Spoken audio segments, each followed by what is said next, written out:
How dare you insult the Alice emote? That's the best one. No, it's not the Suika one. That's... Okay. Let me make sure everything's good. Everything looks fine.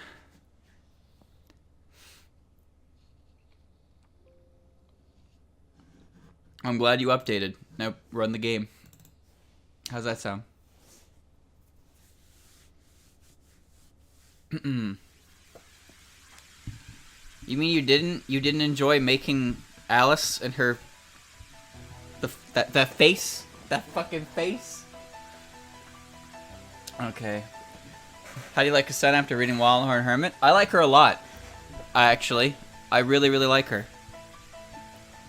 Her true form? Whew. Damn. Hot damn. Hell, even just her form of her arm. It looks like her, but if she started playing like punk rock. Her hair gets a lot straighter and sharper, and her eyes have a more aggressive stare to them. Really good. And then when they combine, hoi, Ibaraki Doji, holy shit. She had all the right notes. She was great. She was great. Good ending, I think. I understand why it went the way it did. I will say one of the most unfortunate things about Wildhorn Hermit is that because 15.5 was pretty much only just out for the release of Volume 10 and Volume 9, Tenchi was only there for like a volume and a half, which really sucked, because Tenchi is an amazing character in writing.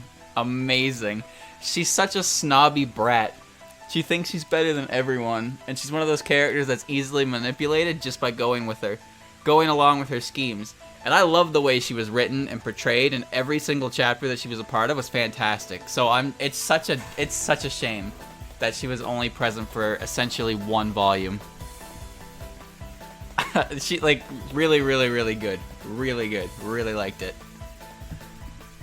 Okay, so, beginning again. Last time I did this, it took me 440 shots of the stupid ceiling. The seamless ceiling of Kinkaku-ji, I guess. I don't know, I can barely read it. But I beat it.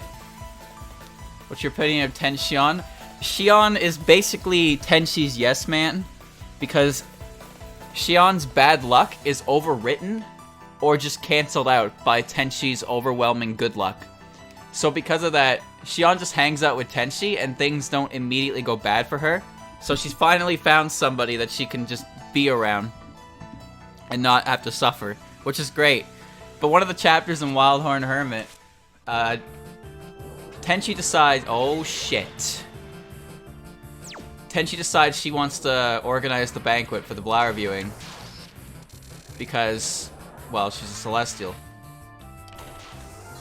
Yo, hold on, what's this? Whoa, whoa, whoa, whoa, whoa, whoa, whoa, whoa, what the fuck? So she gathers up some of the worst. Oh shit. Yeah, that's not gonna work. She gathers up a terrible amount of shitty, like, unfiltered sake. And disgusting vegetables. But nobody wants to say anything because they tried. But Shion herself is just enjoying the feast. She's thanking everything that she lived long enough to enjoy that. And everybody at the table is kind of like, well, I don't really want to take that away from her. They all have that a little bit of a, I don't know if it's a conscience or they feel embarrassed when somebody is so clearly enjoying it. I don't know what to do about this one. This is weird. I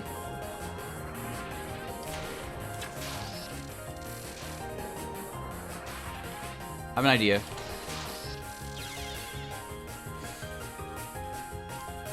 Wow. I guess this is what we're doing. Those green bullets aim at me. Hold on. You're right about that corner. The corner's expansive enough that I can probably maneuver around it, but I need to get there.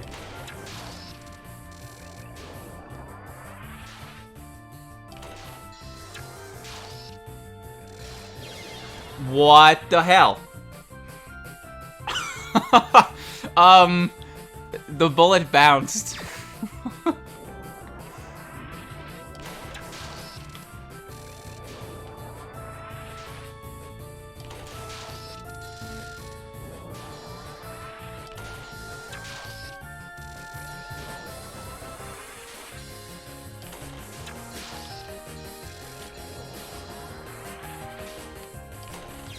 Oh, what the fuck?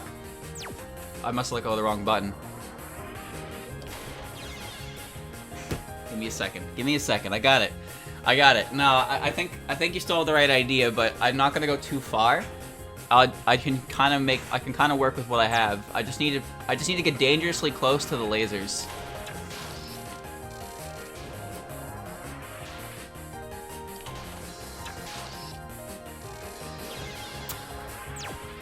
I think I might need to take a few extra non-shots just to build my camera up, though. Like, I can dodge that, but I need to clear at least one of them, so then I can focus on getting closer. Bait a shot. Clear up the one in front of me.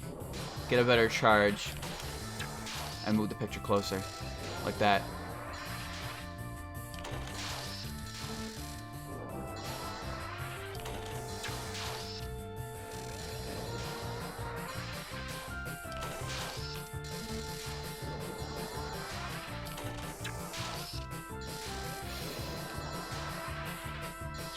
Ah, damn it. Ah. Alright, no, I have an idea, but it's a little bit scary. You must understand the size of the big bullet. Focus. Think.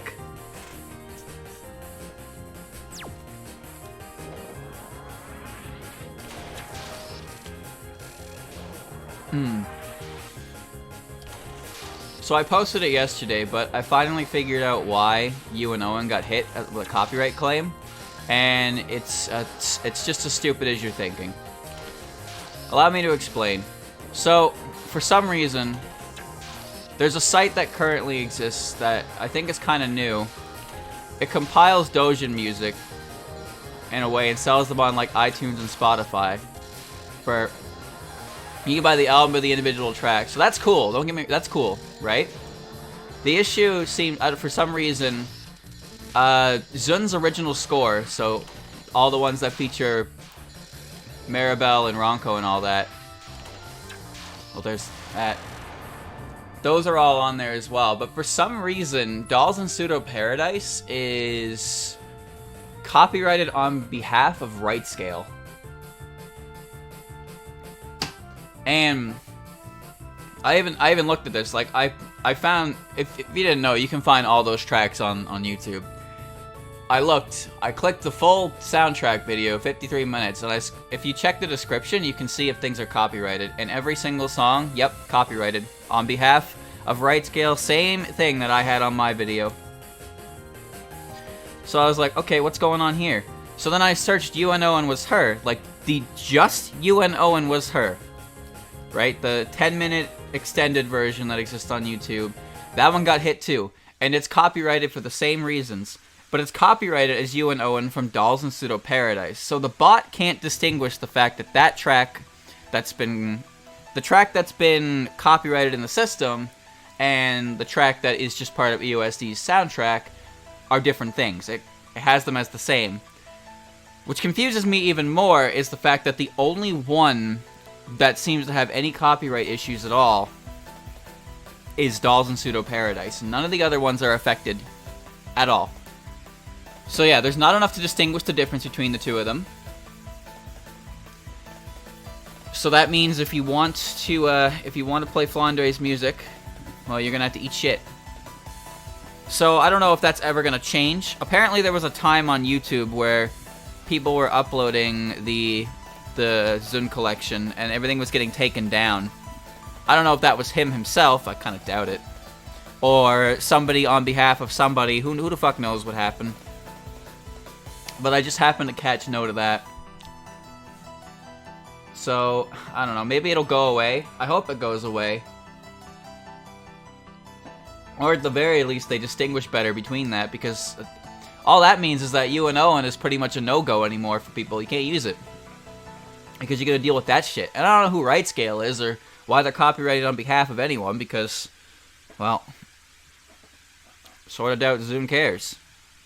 Maybe I'm putting words into his mouth, but he doesn't care about anything else. Why would he just care about this one single album? It doesn't make any sense. This fragrance is strong enough to drive men wild. Since I can handle strong smells, I wasn't affected. But would a picture tell the story? And finally, last Kaguya. Just buy a recorder and shitty flute it. Gonna have to. It's just annoying. It's really annoying that that's how it ended up.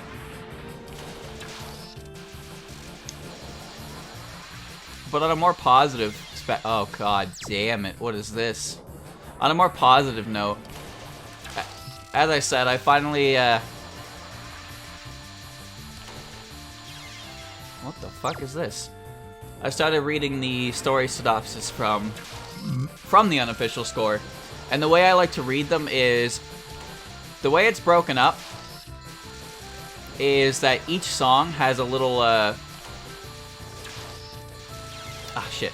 Each song has a track, a little blurb written to it, so to speak.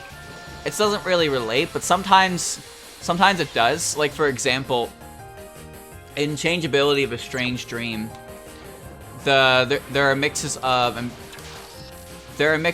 themes from Imperishable Night, and the theme of that one is that Mary's having trouble distinguishing her dreams from reality. And she ends up at the Scarlet Devil Mansion and the Bamboo Forest of the Lost. So at times, blurbs from the dream are written as a synopsis to the songs that are remixes of Imperishable Night or Scarlet Devil Mansion. And even in some cases, one theme in particular that's in Imperishable Night is actually originally from that. That's Wriggle's stage theme, which is a good theme.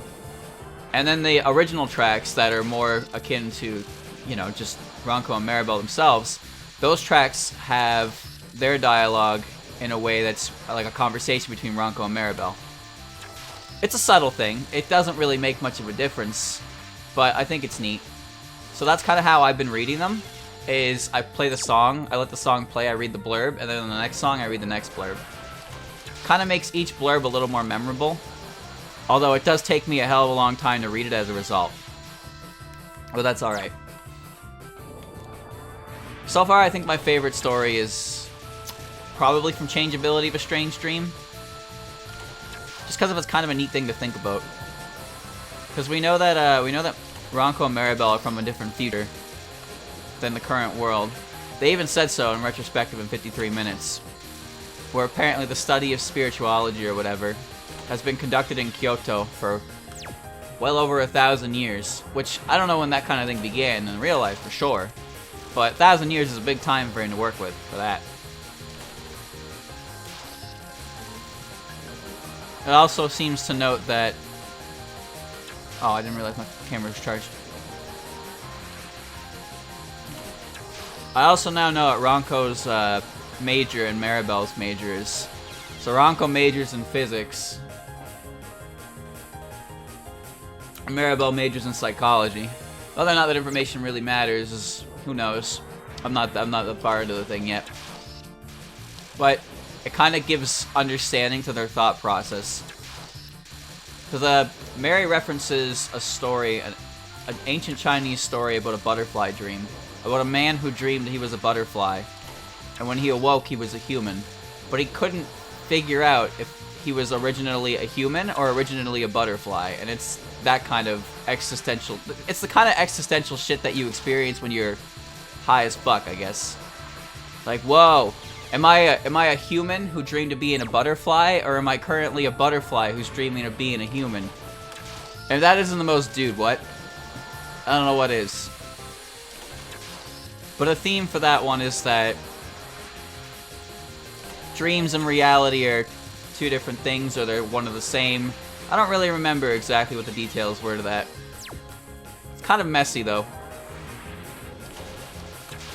But I think what it was Ranko herself believes that dreams and reality are different things. And then Maribel believes they're one of the same. Not one of the same, but... I'm having trouble remembering exactly how they explained it. But that one was neat. Ah, shit. I also liked Ghostly Field Club. Ghostly Field Club is nice. They went to a graveyard. Because they're looking for borders. Sounds like cat. Dreams and reality are different, but we can make dreams into reality with great effort, I believe was the conclusions. Okay, because I can't remember, but I know they both have different stances on it. And I know that Maribel seems to think that what she's doing is going into a dream, but she keeps bringing back objects. So Ranko is convinced that she's actually slipping into a different reality entirely, which is probably true. And Ranko had an ultimatum where she had one of two things to do. She could either hide the evidence of it and convince Mary that it's just a dream and to not, like, think too deeply about it, or convince Maribel that what she's doing isn't dreaming, but reality hopping.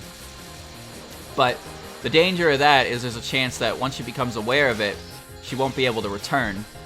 But at least she would know the truth should she be attacked by a yokai in the other world and, you know, die in the other world. But pretty sure Ranko has decided to go with option 1.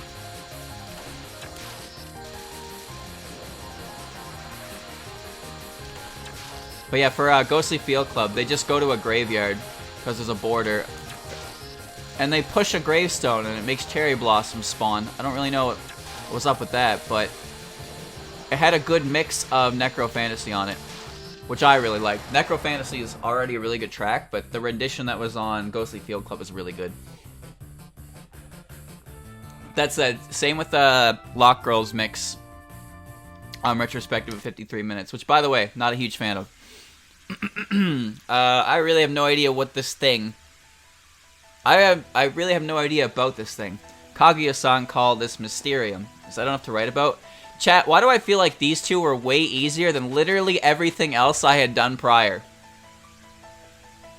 I don't understand. As the story goes on, more and more complicated mythological concepts are tackled, but Zin managed to explain them really well and also tell a compelling story. Here's my issue with Retrospective of 53 minutes. There are about 17 or 18 different little cliff notes in the overall story that link down to the page, at the bottom of the page, to explain it. And I was just like, there is so much terminology and stuff used. Like, I don't know what... There's this guy who drew pictures of Mount Fuji, and he didn't like them, so he drew more. And then there was another guy who drew pictures of Mount Fuji, despite the other guy who drew pictures of Mount Fuji. And I'm just like, what the fuck are they talking about? And it's like, oh, this subway station was built to link Kyoto and Tokyo, and it takes 53 minutes, and there's 53 stops. Each stop takes a minute. It's deliberate, and I'm just like, what? And I guess the way their future works is this entire thing is underground, chat, right? So it's underground, and you can kind of see what it looks like in the album art, although it's kind of hard to make out. But the way they explain it kind of like a tube. So there's a ceiling, right? And there's a ground. And there's like a... Think of a subway. Like, you've seen a subway before, right, chat? Think of it like that. So there's that kind of thing. There's a ceiling and a ground. You can't see through them. But the entire wall is like a window. And it's like a virtual projection of the world. Like, you can see Mount Fuji. You can see, like, everything. And it changes based on day and night. And they even accommodate full moons. But it's all virtual. None of it's real. We made it up. That kind of thing. And Maribel talks about how that kind of blows, I guess. And apparently in their future, Mount Fuji has been declared a... I don't know what it was called. It was declared like a World Heritage... A Nature Heritage? Anyway, something that Mount Fuji currently does qualify as in the real world, but has not been approved for various reasons. So yeah, it takes place in future. They don't live underground. No, they don't live underground. But the subway station itself goes directly from Kyoto to Tokyo, and it goes faster. I'm pretty sure they explained it that it reaches its destination in 37 minutes as opposed to 53, because it doesn't need to make all these stops anymore. But the entire subway, it goes underground. It goes under Mount Fuji as well, and the whole time you can see scenery, quote unquote scenery, but it's all fake. And apparently at the end of the book, like they actually had like a credits reel pop up in the window, crediting people for the view in question. It was very confusing. But retrospective in 53 minutes is essentially just a conversation between Ranko and Maribel on this subway as they head to Tokyo. So the next one on the list is Magical Astronomy, which I haven't started yet. I do know, however, that there is a mix of Fantasia on there, which I'm excited to listen to. But yeah, I'm just a little bit started into the story. As I said, there were so many like little cliff notes explaining things to me that some of it got a bit confusing. Anyway, here we are, chat. We got a nice number of scenes completed.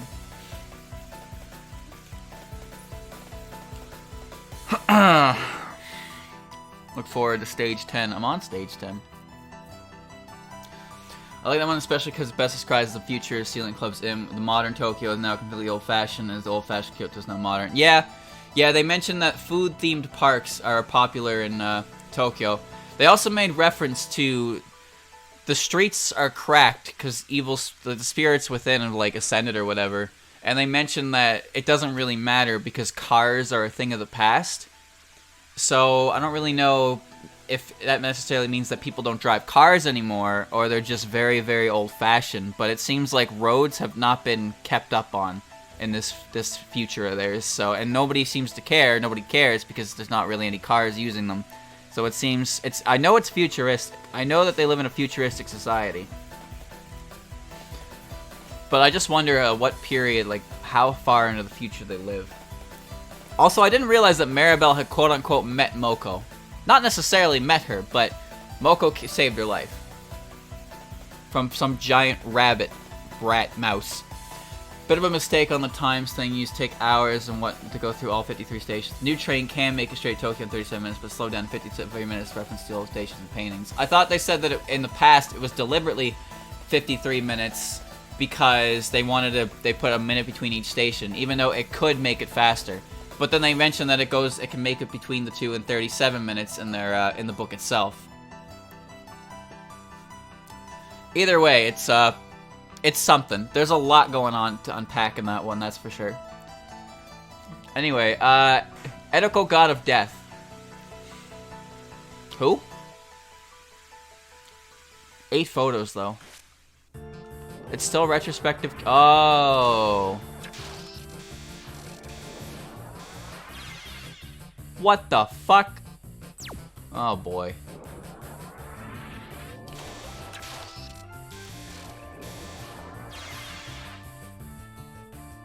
I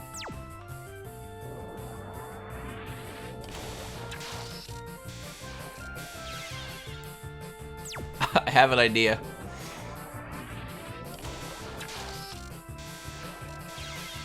Let's try going the other way.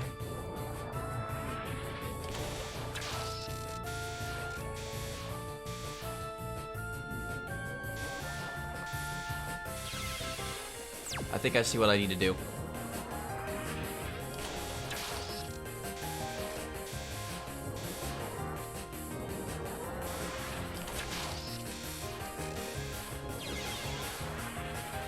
Okay. No, okay.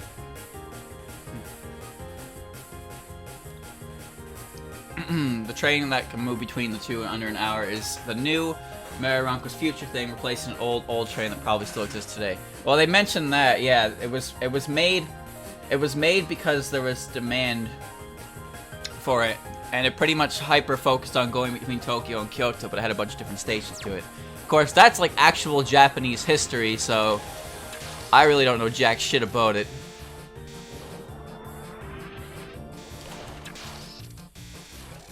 Oh, fuck. I gotta spin around her, I know that much.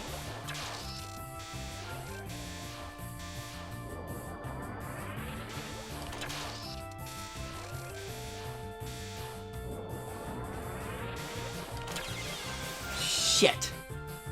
Come on. How come when you get hit by a gold coin you explode? That doesn't make any sense.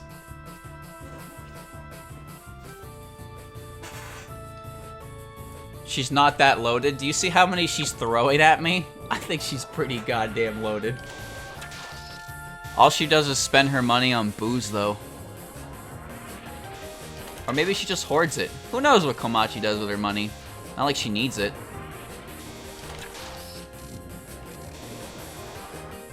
Oh, that's different.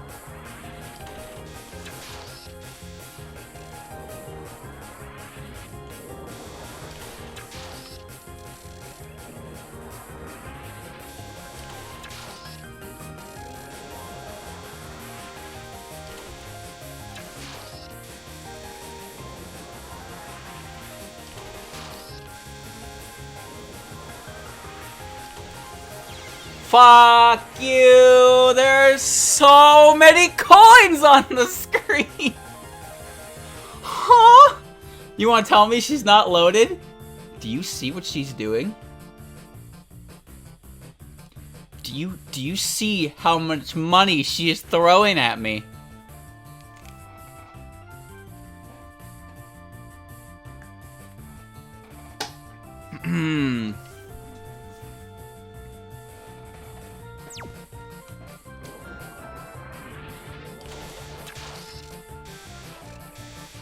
Okay, well now, this makes sense. This isn't so bad.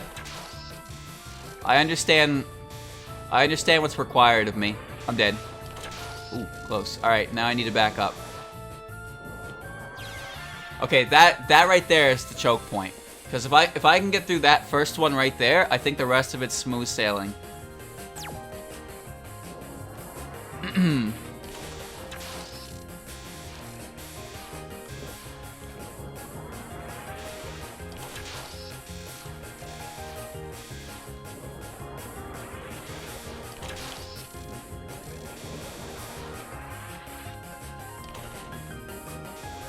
Yeah, because then I can just completely take, like, all of it away. Like that.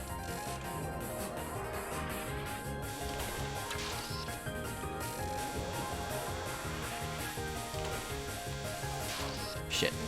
Not close enough.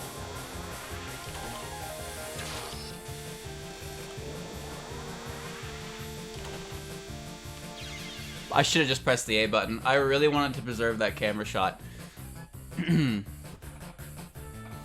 No, this one's okay. I like this one. It has 3 different methods of attack to it, so you have to keep adapting on the fly. It doesn't feel cheap. Well, maybe that last bit feels a little bit cheap, but it's to be expected. But no, I think this one's okay. I like it. I think it's good. It's a good challenge.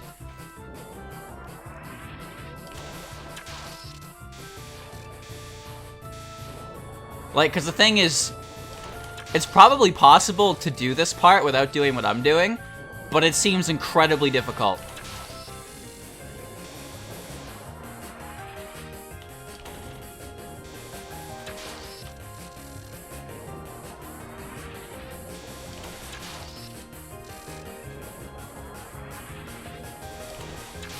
Nice. Good. She moved closer to me, too. Fuck. Got her? Yes! Got her. Whew. This is a lot of money being thrown around. Don't carry cash into the night, was it? Though it was probably just ripped off from the deceased. What do you mean ripped off? It's required.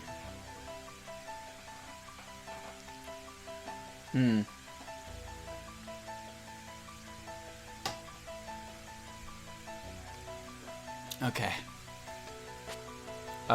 Nagging helpful lecture. I wonder who that is. There's no way it isn't, achy. Alright. 6 photos. Lie, Tongue of Wolf. I was reading the title, I wasn't looking at the, spell card.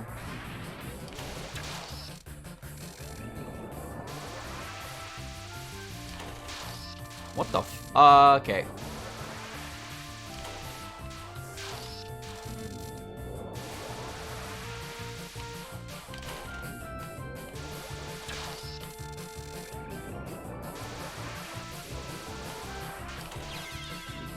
Damn. I think, okay, the scary part about this is it moves so fast that it feels less manageable than it probably actually is.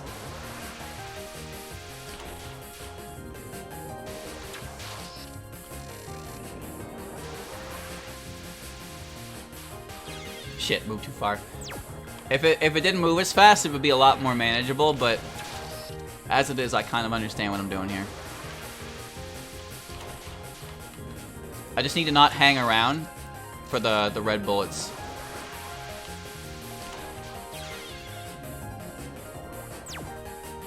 At the very least, if you take the picture, she kind of resets her position for you. I might be able to utilize that for some cheap shots.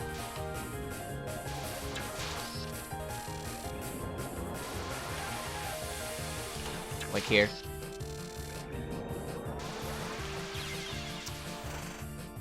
Alright, that was my fault. But I have an idea here. This is like the last level. We're almost done this game, so this is par for the course.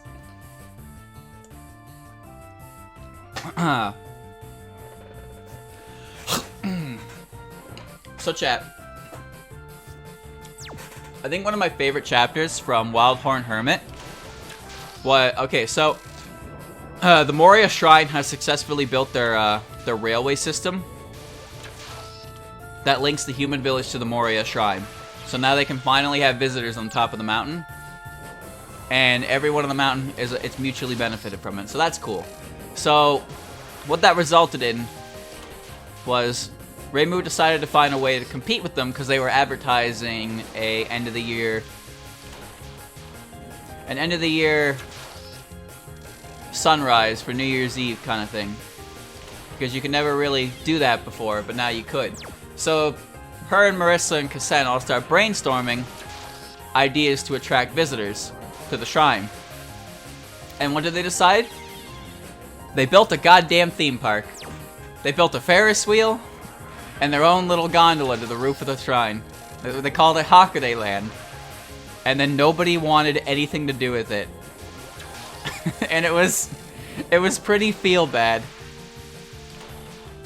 It was kind of funny though. And then in the afterword, Zun even mentioned, Zun was like, by the way, that chapter where they built Hockaday Land and that it ended in total failure, that was actually Shion's fault. But I couldn't include that because Shion hadn't been officially released yet, because 15.5 wasn't out at that point. But he effectively blamed her for its failure because she's a poverty god and everything she does is bad. Or causes bad. I didn't mean to do that, shit. And then she showed up a little bit later, once 15.5 was over and done with. Interestingly, Jun did not show up at all. Only Shion, but I think that's because Tenchi became a little more prominent just at the end there.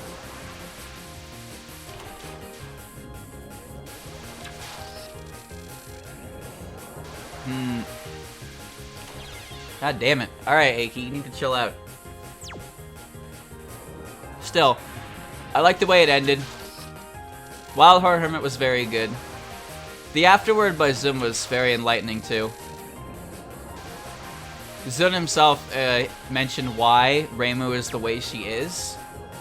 So I guess on record he said that because Reimu, the way Reimu's portrayed in the video games is that she's superhuman, right? She's all powerful. Every time Reimu sets out to resolve an incident, aka play one of the events of the game, she comes out on top. She's really, really, really strong like that. So what he wanted to do was, in order to highlight Kasen's personality, as well as highlight Reimu as less of a superhuman and more of just a person, he did a little bit of an exaggeration to Reimu's personality, showing off how lax she is and how greedy she is. So it made Reimu a more relatable character, which is fine. I think in the end it was fine. At the end of the day, Reimu is just a person. She is tasked with a very difficult task of maintaining balance against Sokyo. Whether or not she volunteered for that, who knows? But she's still a person. She's greedy and she's lazy. And that's what makes her Reimu. And at the end of the day, that's fine. It's kind of fun to see Reimu get the short end of the stick sometimes. In my opinion, it's a lot more interesting to see things not go her way than to see things always go her way. And to be fair, in the manga, Reimu is not exactly the main focus anyway. Sure, she's very important to the overall, events every time, but she's not the main character, so to speak, in any of the written works.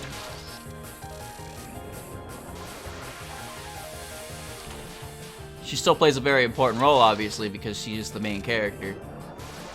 I even saw a little diagram explaining how the covers of each book is decided. So there's the main character, aka Kasen, right? There's a character with a main focus in the story, so that would be the character with the most screen time. So in volume 4, or not maybe not the most screen time, but the most important to the overall arcing plot. In volume 4, that's Suika, and then in one of the volumes it's Sanai. And then he puts Reimu or Marissa on it because they're a main character. They're a main player character, so you get instant brand recognizability through that. And when I think about that, that's a pretty good way to go about it. You give most of the screen real estate to the focus of the chapter.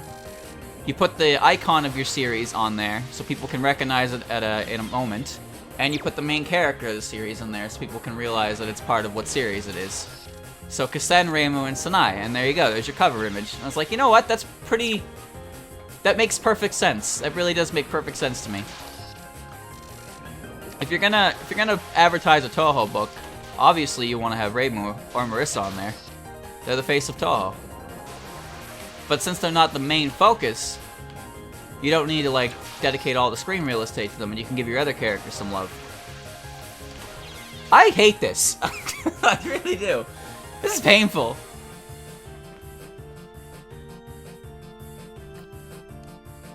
The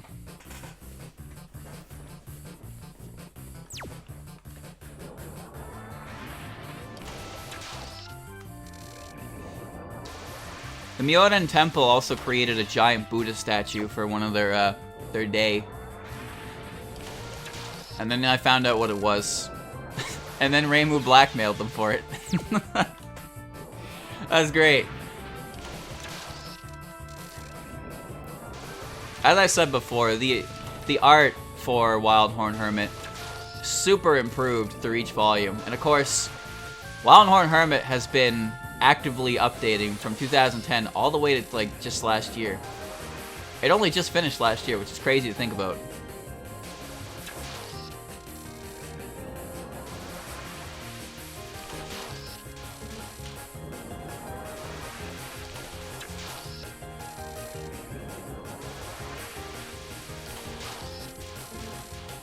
Fuck you! Ow!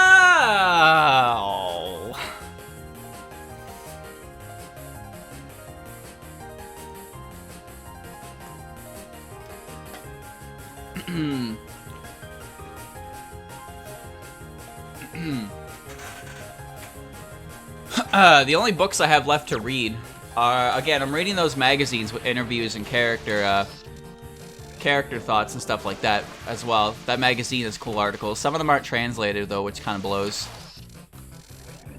I also found out that I remember early on, I thought that Curiosities of Lotus Aria had another book to it because there were additional chapters listed. And apparently what that was actually was there were additional chapters released through these magazines. So I have about 8 or so chapters of Renosuke to read. as a result of that, and I'll get to that when I get to that. There's also character bios for pretty much every character, which are just pretty much quick little synopsis on what we know about certain characters and whatnot, which are perfectly fine. I plan on reading those, check them out, see if there's any additional lore in there, creator comments to things as to why a character is done the way they are. I think one of the most interesting things I saw in that magazine so far, I've only checked out like the first 2 volumes, was there was a translated interview with Zun and the leader of the leader of the circle that works on the fighting games. So apparently, for Hissen Tensoku, the original plan for Hissen Tensoku was, damn it, they wanted to include a bunch of characters, right? But they wanted to include boss characters, but Zun was like, what if we're making this like this, we should include like stage 1 and 2 bosses. So the original ideas for the character roster edition of Hissen Tensoku was Kaguya,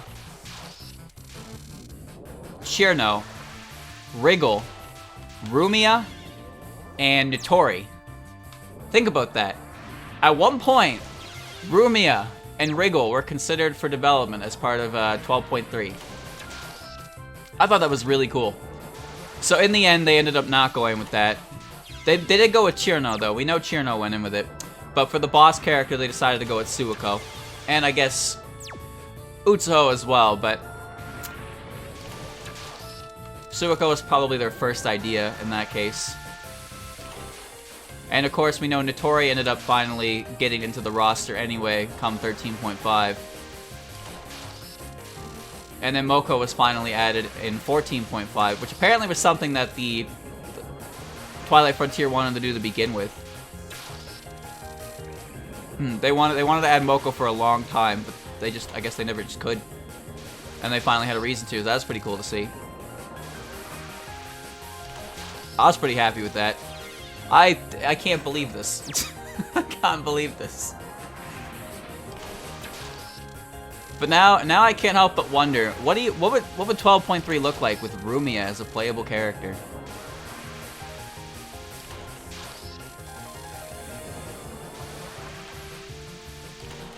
I hate this. I hate this. This is so hard.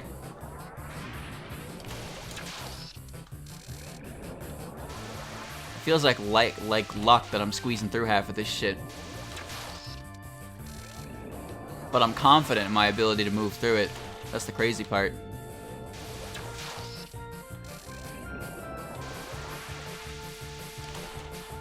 Damn it.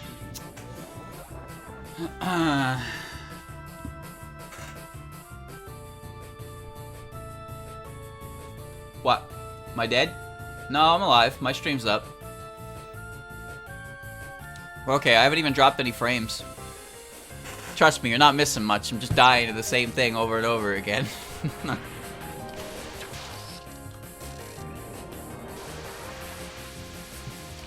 One of the more interesting tidbits I read was when there were developer comments, so to speak. Like, there's a bit of an introspective on the games from the perspective of the player characters and then from Zun himself. So a little spiel from the character we know, and then Zun himself commenting on it. And one interesting thing that I learned was that originally in Imperishable Night, Zun stated that he wanted to include more bosses for stage 4. But due to time constraints, he couldn't have that. So it seems like his original plan was to have Reimu and Marissa fight, but he also wanted to have Sakuya fight Yomu, and have Yomu fight Sakuya. Like that. So that would have been cool, because that would have meant we had new mixes of Yomu's theme and Sakuya's theme. And there would have been additional boss fights for each different route. So that would have been pretty cool to see. But unfortunately, that couldn't be done. Wouldn't be surprised if there was like a fan patch for that kind of thing, though. I understand how much more work it would be to do that, though, so I know why it didn't end up being that way, but it's still cool to think about. Now, at the very least, there would have been more bosses as a result, more music, more spell cards, all kinds of cool things. But when you're one man with a vision, sometimes it takes some time.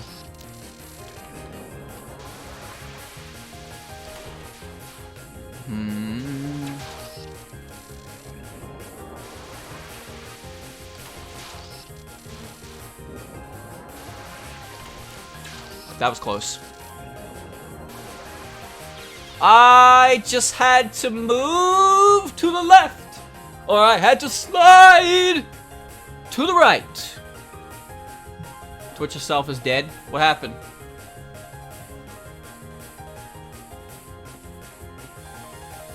Twitch problems?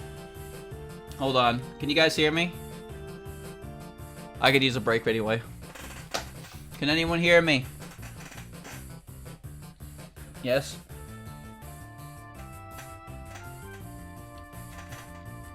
You can hear me? I'll take this opportunity to go get a quick drink of water. Hopefully things will flesh itself out. Keep me updated, chat. I'll be right back.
Am I back? I'm good?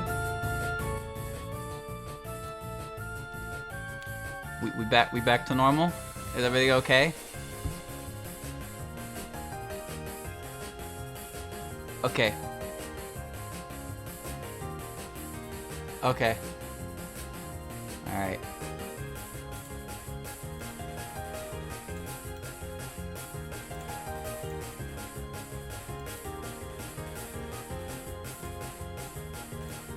Okay.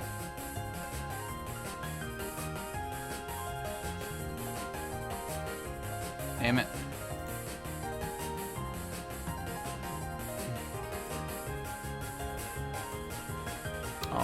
that.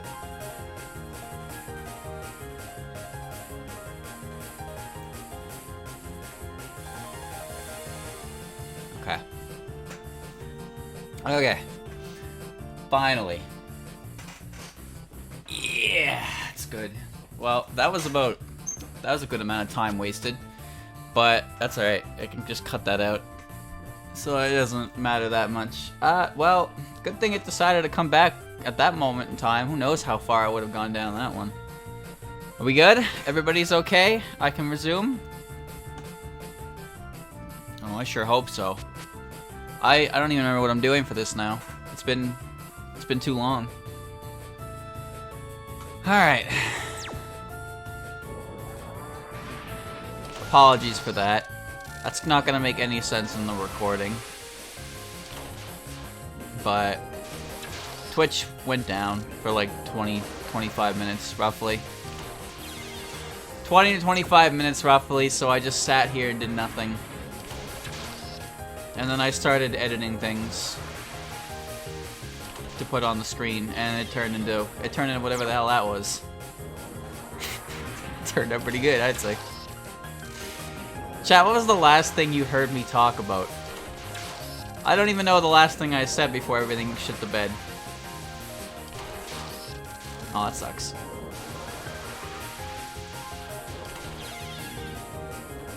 Something about Rumia? Okay, oh yeah, so I was mentioning that the original plan for 12.3 for characters was Kaguya, Chirno, Wriggle, Rumia, and Notori. And from those 5, the only ones that actually ended up getting used was Chirno. And Sanai, Utsuho, and Suwako are all characters as well. So they ended up going with Suwako instead of Kaguya. And then in Urban Legend and Limbo, they ended up utilizing Notori. So I just like to think about... Now I think about how the game would have been if Rumia was a playable character. If Rumia had like 2 spell cards to her name. So she would have A, gotten more development as a character. B, had more spell cards. Like, it's a nice thing to think about as a Rumia fan. Everyone knows when your character gets an official release in a game, their popularity explodes. Look at Koichi. Oh my god, that's happened more times than I think. Oh my god. Every single time I do perfectly fine, I get to the last one and I just choke it. I wonder how Kage would have played. They made a joke about her ceiling move that's in this game, so it seems even the dev is aware of its notorious reputation. Good riddance for that shit not getting in there. That spell card was evil. Absolutely evil. I also mentioned how the magazine also had a little bit of a look back on some of the older games through the eyes of the player characters and through Zun himself. So one interesting thing about it was that originally Zun had wanted to include all 4 player characters as bosses for stage 4 instead of just Reimu and Marissa. Due to time constraints, that wasn't possible. I don't know if I talked about this first or second, so I'm just covering my bases, so don't mind me. So what he had planned was that Sakuya would fight Yomu, and then Yomu would fight Sakuya. So in that case, we would have had more bosses and more themes, which would have been pretty sick if you ask me. But unfortunately, time constraints are a thing. So that vision couldn't be realized. But that's alright. Would have been cool to see, though. But it probably was already a pain in the ass enough to make 4 player characters, plus the additional shot being with their partners. So, and since you can, once you beat a character's main story, you can play as one character separate from the other. So there's a lot of different characters you can play as a result of that. Perishable Night also had last words and all kinds of stuff like that. There was a lot in that game. A very large amount of content. So hearing about a couple things that were cut is pretty neat, because there's still a lot in there to begin with, so it's amazing that wasn't even the full scope of what he had originally set out to do. I do kind of wish Last Words came back. They're neat. They're really cool, because they're bonuses for people who are good enough at the game to reach them. They're not required to be beaten. And they don't allow you to... They basically force you into this game situation, where you're not allowed to use any bombs, and if you get hit, that's it. So you either beat them or you don't. But you don't lose a life for it, so it's just it's a little bit of a bonus round. Test your mettle. A really cool idea that I wish came back, but never did. They're utilized in some fan games and stuff.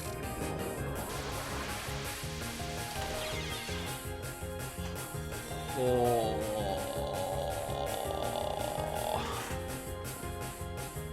Imagine if Kaguya was in 12.3 and she used that spell card as like a super, and all she did was she brought the UI down to fall on you, and if you got hit by it, it did massive damage. The only way to dodge it was to stand in the middle of the screen. So she instantly forced you to give up your stage positioning. You could no longer pressure her in the corner if she just mashed super on wake up. And there you go, Kaguya broken. She would also have a special move where every single button she presses just causes Aaron's limbs to pop out and do the damage for her. It's like Bayonetta and Madama Butterfly, except it's Aaron.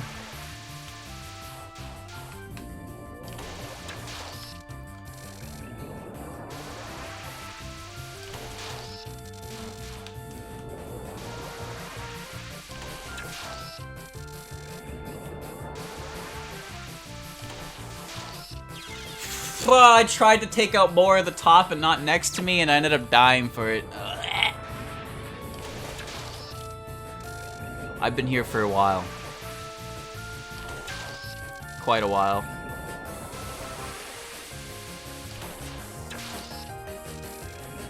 Getting the picture clears the bullets. And then sometimes I just stand in front of it like an idiot, and I don't know which way to move, and then I die.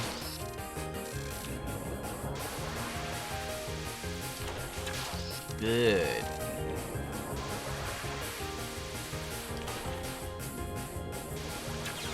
Oh, la, la, la, la.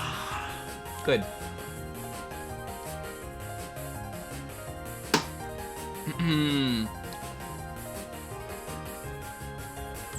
I've only read up to PCB though, or no, Imperishable Night. Sorry. It's cool. As I said, you get a little bit of flavor text from the characters themselves. For example, Marissa has a high opinion of Rumia because her Danmaku looks prettier at night, and since she's a yokai of darkness, it's always dark around her. But Reimu's comment on Rumia was just, I guess she was just some yokai in the back of the shrine. And Sakuya's comment was, she has no affiliation to us, and that's it. That's all poor Rumia got. But hey, Marissa gave her a good rating, only because she was a good target.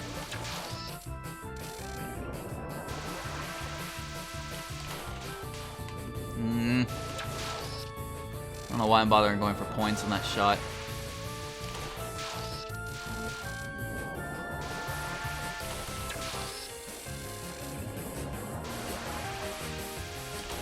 Whoa.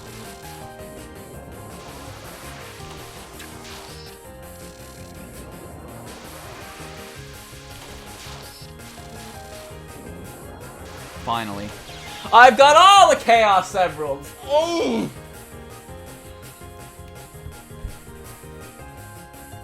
Chat, you ever just succeed, and then all you have to do is not fuck up the easiest part, and then you do just that. You do exactly the one thing that you couldn't afford to do to win, and it wasn't even the hard part.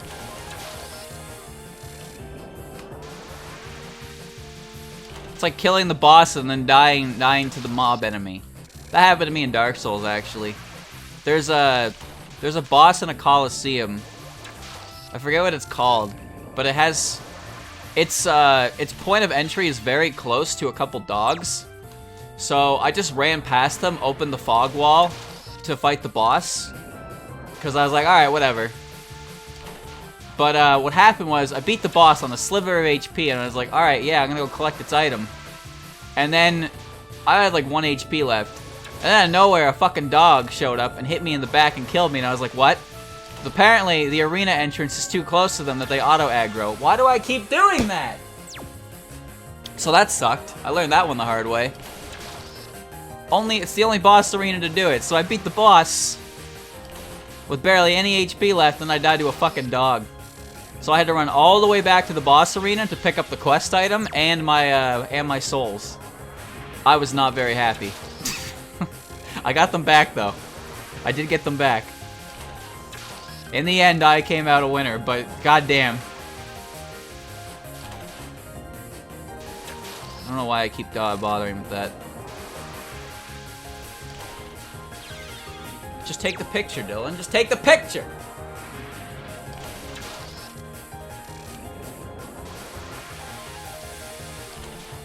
Yeah.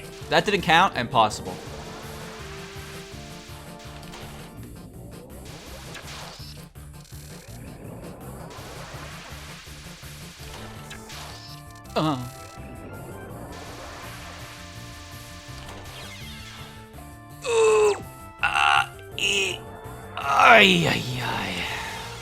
You know, I've only done 3 scenes. It's been an hour and a half, and that's mostly because I was inactive. Then again, why did it take me that long? No, it didn't take me that long. I've been here for a while though. This has been the longest one for sure, and it's not that bad. I get it. I understand it. But I can't do it. Why can't I do it?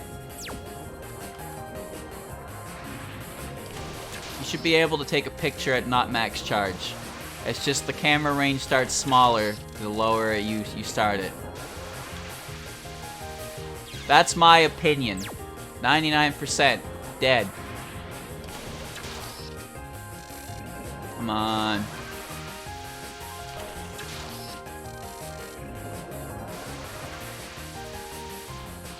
What the hell?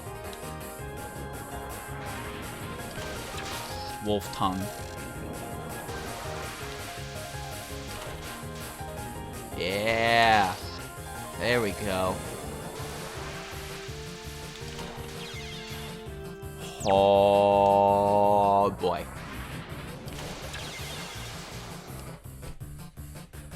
I was doing better before Twitch shit itself, just so you know. I was doing a lot better before Twitch shit itself. Then I had a 20-minute cooling off period, and now I can't do it! Every success I've ever had. I didn't run into that shit at all. Now I can't stop running into it. Look at that. I do that and I'm like, oh, it's easy. And then I don't do it, and then I die. Why do I keep trying to change my strategy every single time? Why don't I just stick with what works? Why do I have to pick a new, innovative way to fuck up every single time? Ugh.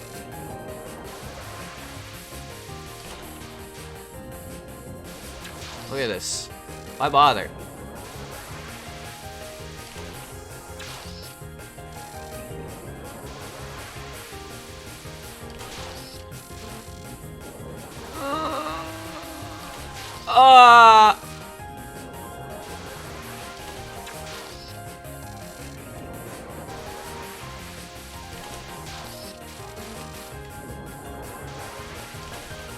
Yes! Yes, he did! Yes!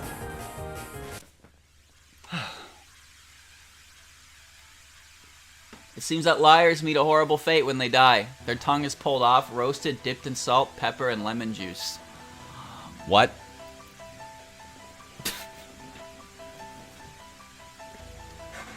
Ugh. Painful. Thank you, Yo-Yo, for giving me the sub. Ugh. Alright. Don't lie, chat. You'll lose your tongue, and it will get eaten. Don't let your tongue get eaten.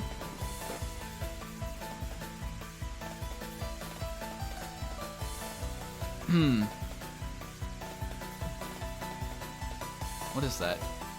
I don't know what that is. Whatever. Alright, 6 photos. This is good.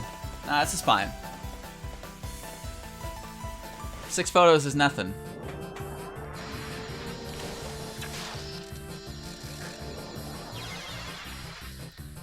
What? Fairy of the Deep Fog. What in the hell's going on here?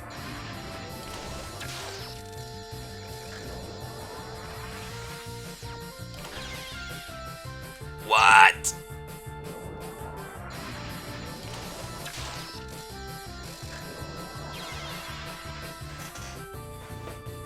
Hold on.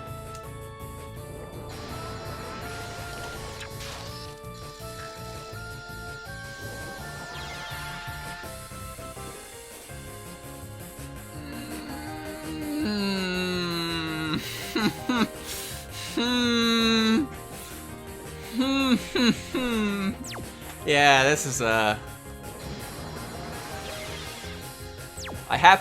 pretty sure I have to run a circle around her. Maybe I'll wait.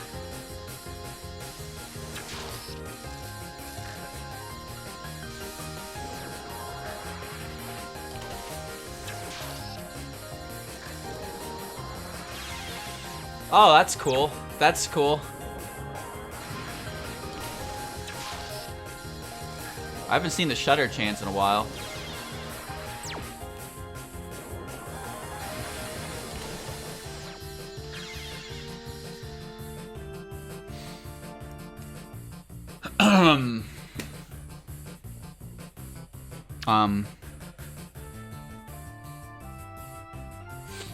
Uh-huh.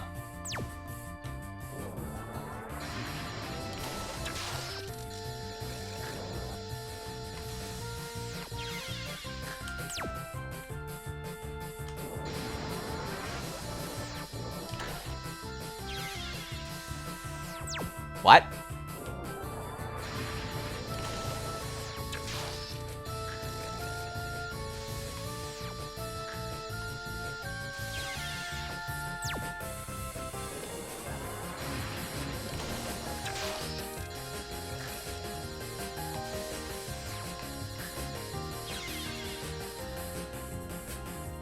How do I get away from her?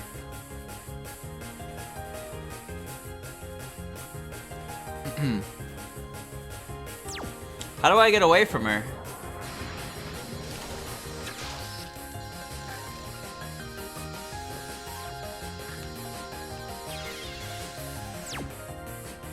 It seems like as soon as I'm supposed to run her in a circle, but as soon as she gets a certain range, I'm laser. I'm laser food. And if she gets too close, it gets too cluttered to get around her.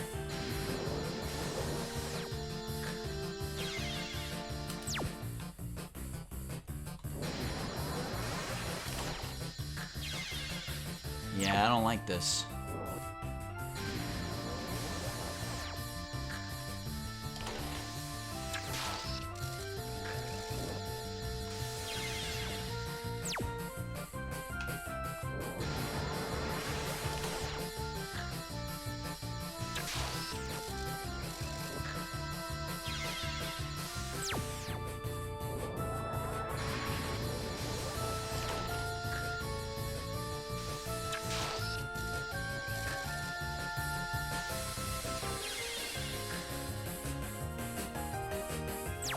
What?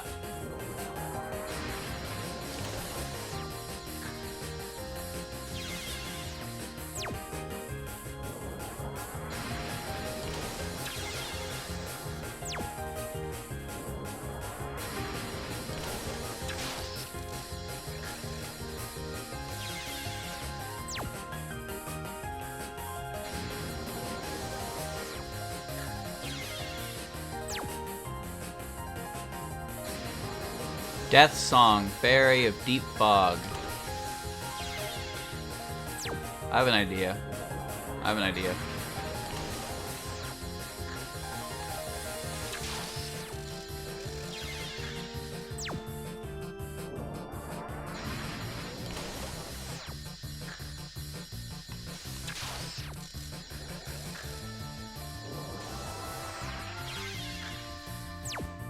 Nope.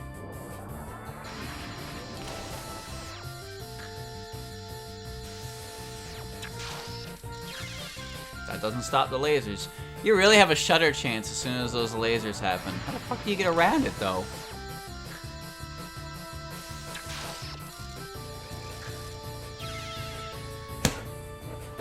Alright, yeah, this is cool.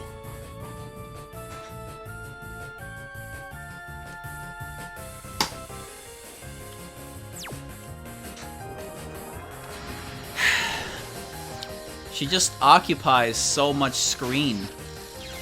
Oh, that was an accident.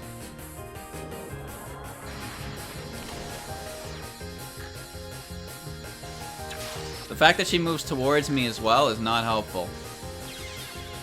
And then I don't know how to dodge all of that in time. The closer she gets, the harder it is to get through it. Like as I said, she takes up so much screen room that if she doesn't come a certain distance, I can't do anything.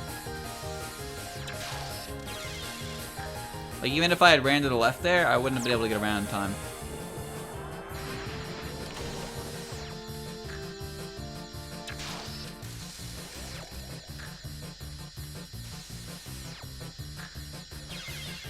But look at that.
I don't know.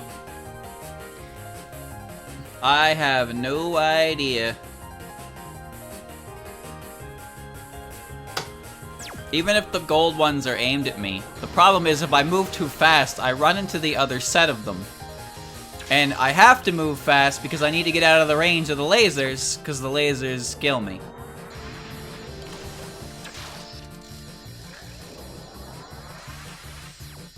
What do I do here? Oh, now I'm stuck.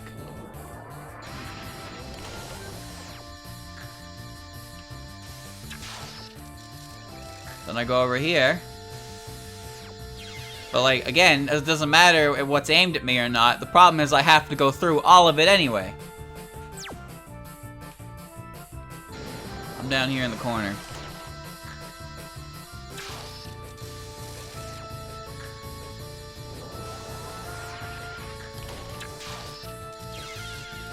Whoops, you freaking moron.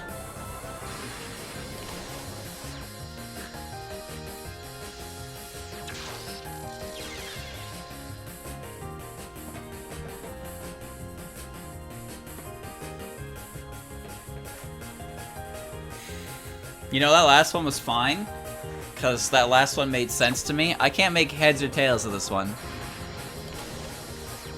I don't understand what I'm supposed to do.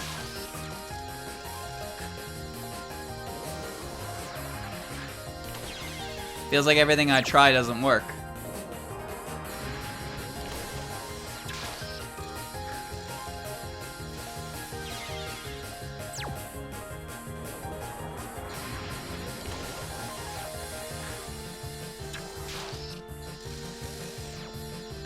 Stay the hell away from me.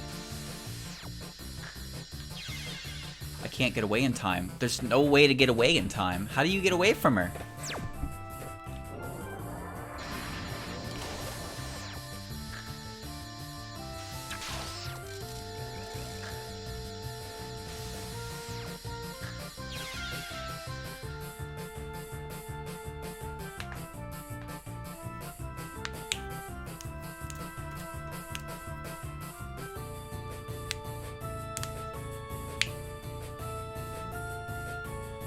Wow. Wow.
figured it out.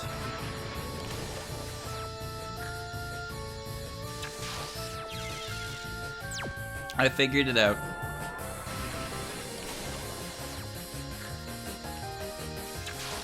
No micro dodging required. You just have to follow the gap.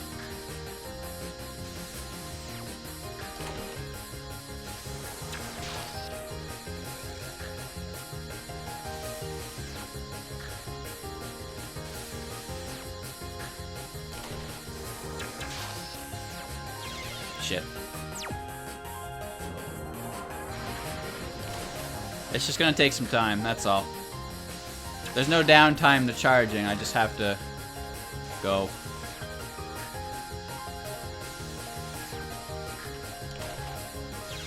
Shit. Do I have enough time for that? Yeah, probably.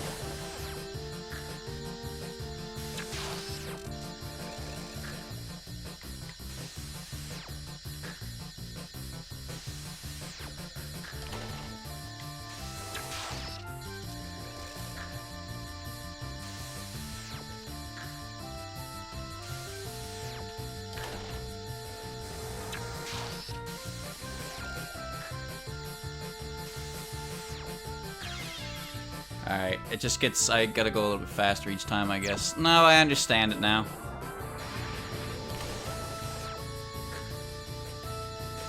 Just gotta do the big spin.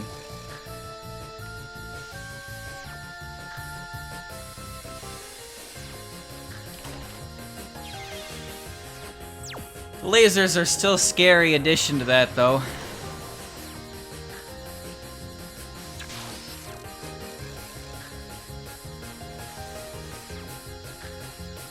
But they're no longer the thing, like, killing me.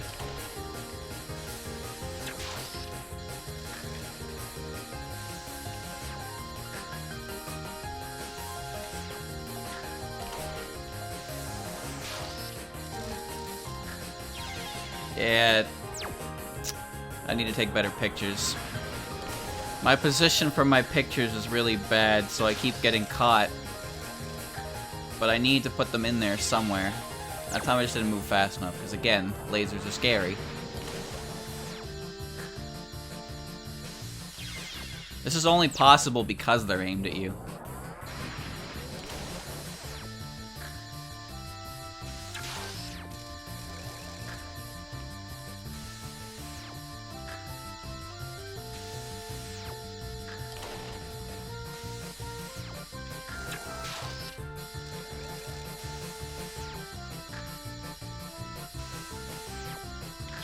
I don't know why I didn't move there. I don't know why I stopped. You really can't afford to take any stops. You gotta keep going. It's just slow. It's just slow, and if you're too slow, you're fucked.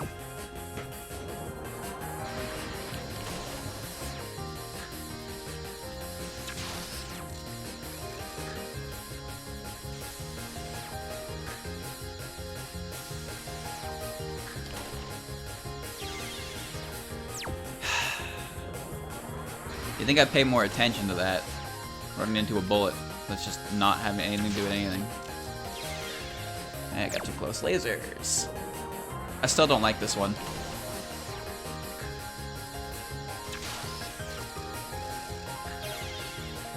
I don't like this one at all.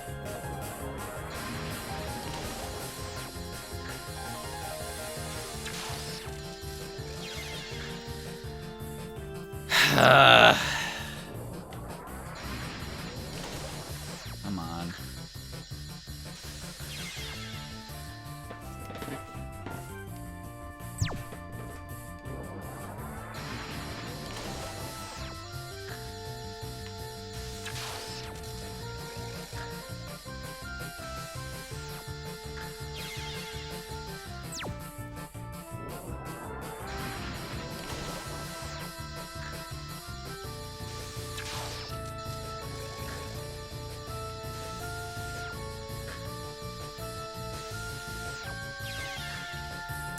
I don't know what hit me there.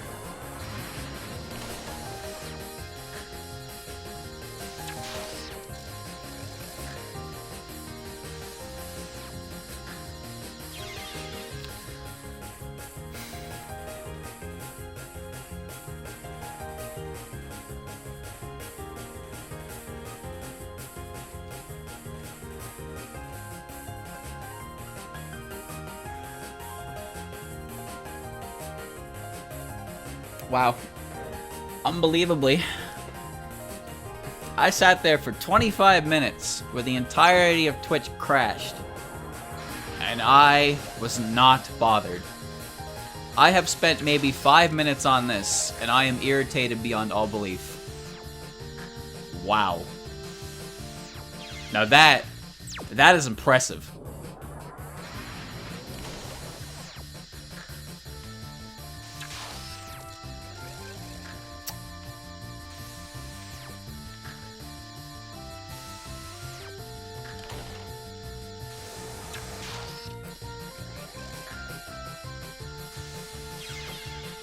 Couldn't go any faster than that. Guess I was doomed from the start.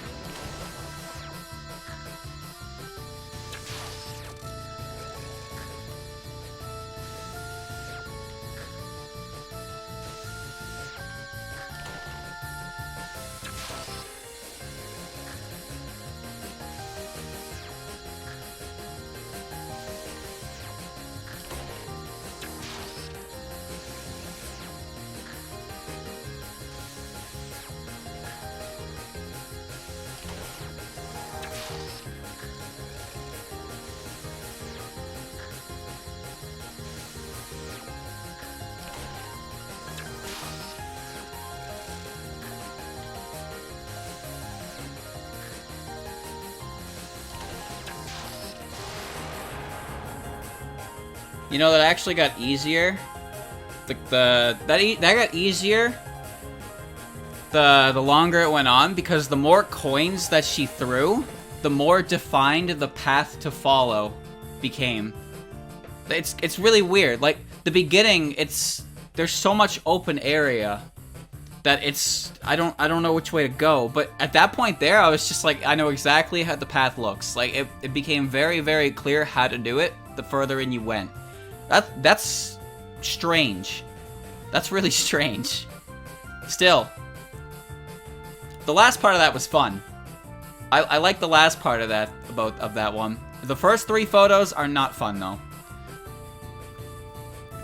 I liked it better when it was tight and compact, so you could see what you needed to do. It was still difficult, but it made more sense on instantly as soon as you understood how it worked. But I kept fucking up the beginning because the beginning was so open. You were allowed to make mistakes. You were encouraged to make mistakes, but if you try to go on the regular path, sometimes you fucked up. This time it made perfect sense to me. I don't know, I have mixed feelings on that. I have mixed feelings.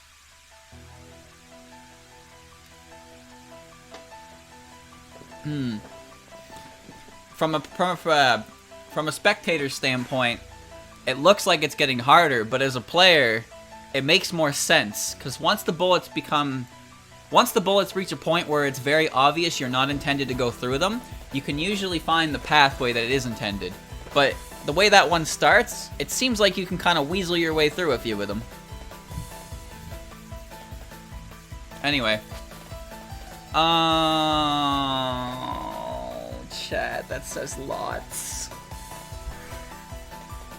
Oh. It says lots. Alright. Alright.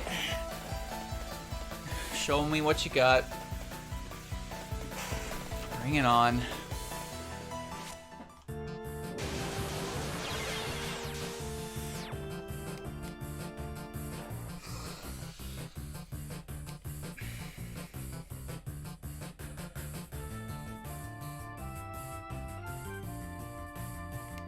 Yeah. Yeah, that is... Yeah.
Fuck! I thought my camera was better than that.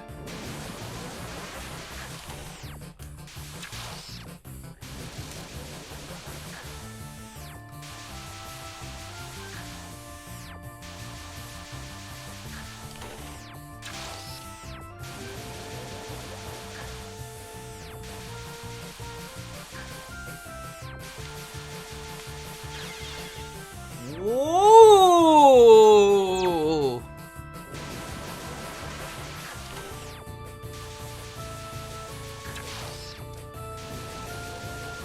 That shutter chance is dangerous. This.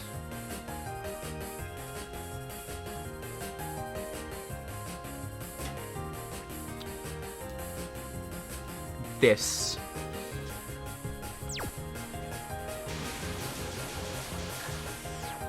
Judgment of the 10 Kings. That means each part of this is going to be a different.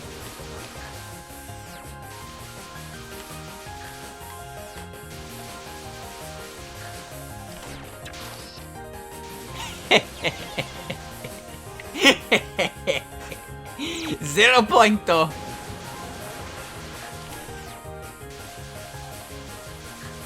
That is so scary. I am not taking those shutter chances.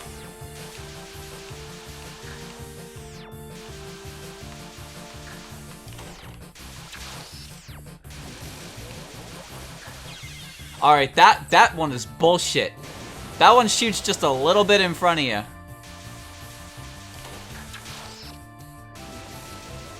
You need a lot of room to clear that.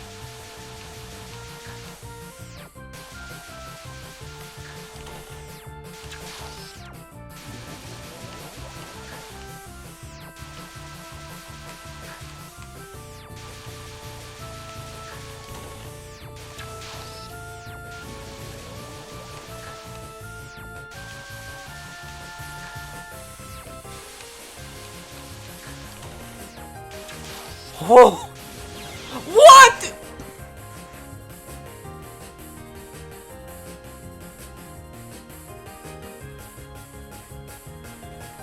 There are lasers.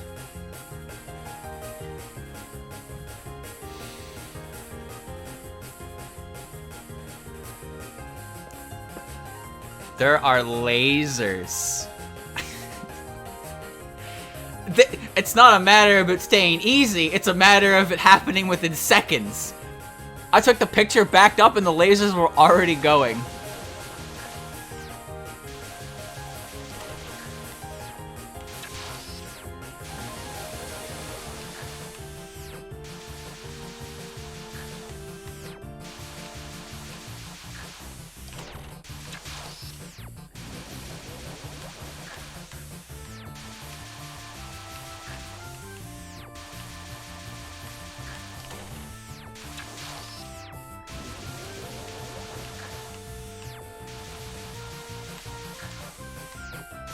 Shit.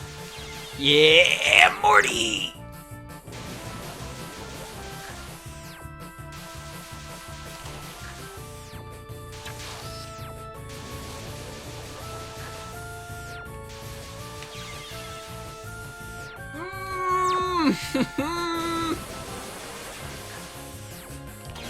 Oh.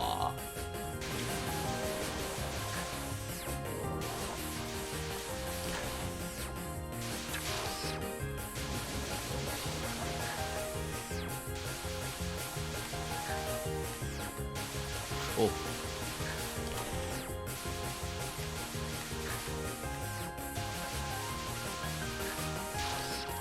Ah.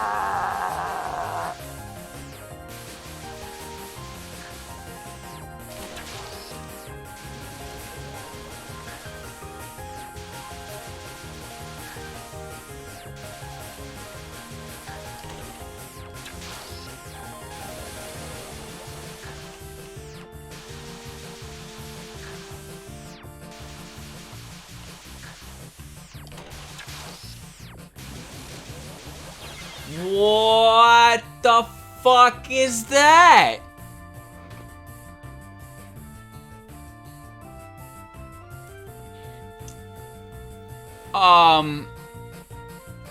What? You know what the worst part is? I don't even have time to process what's going on with that before I'm dead. And then I have to do all of this over again to even try.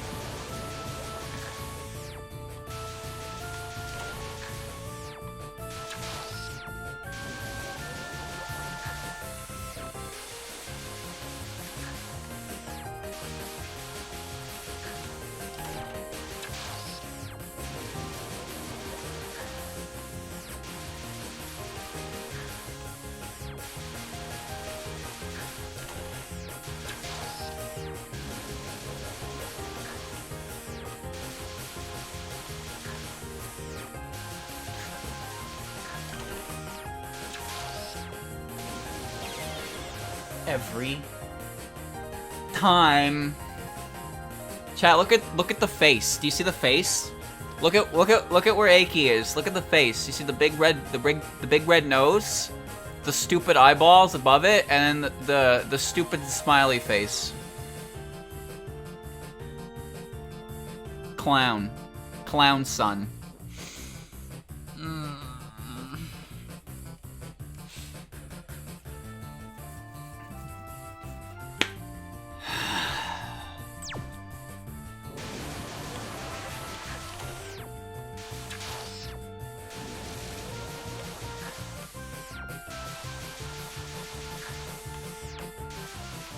Shit. Ah!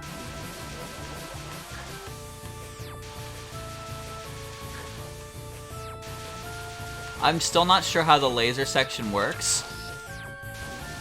So I need to learn how that works.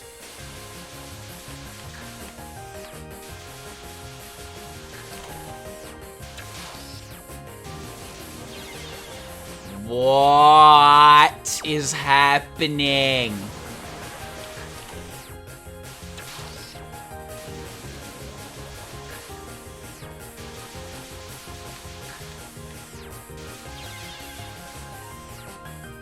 I thought my camera was done. I don't know why I thought my camera was done. My camera has never been done before in that situation.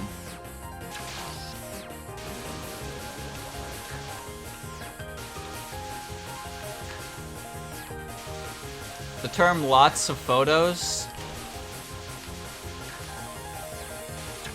I'm gonna destroy it. I'm gonna run a bot. Just so it can take certain words and auto-ban you for them. And one of those words is gonna be the word lots.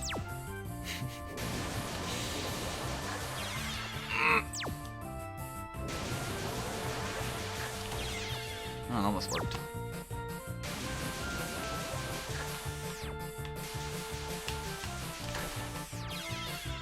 Oh!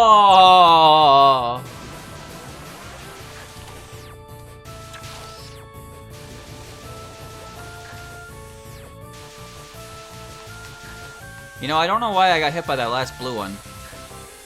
And I don't mean like I don't know how it hit me. I mean like I saw it go past me and then I stopped moving.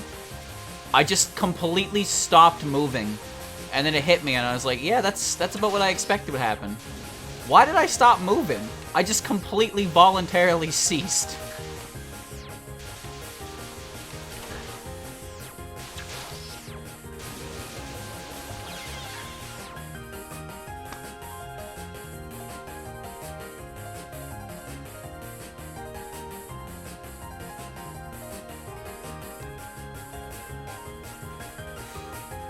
Huh?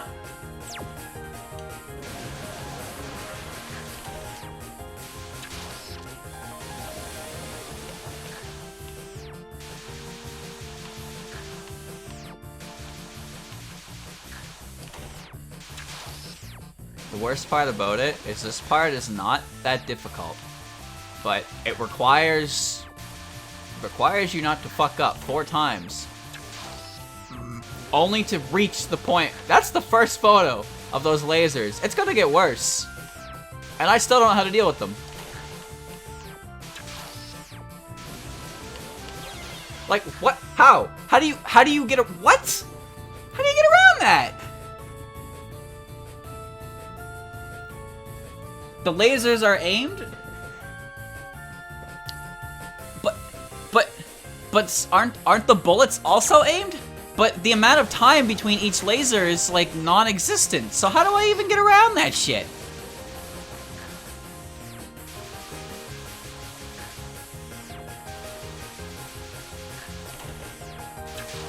Hold on.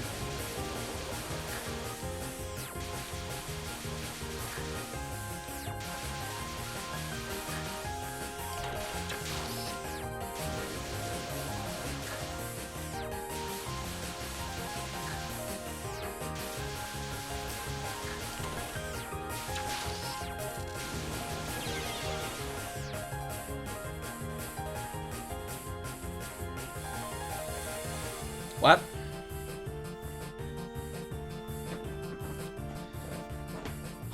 What?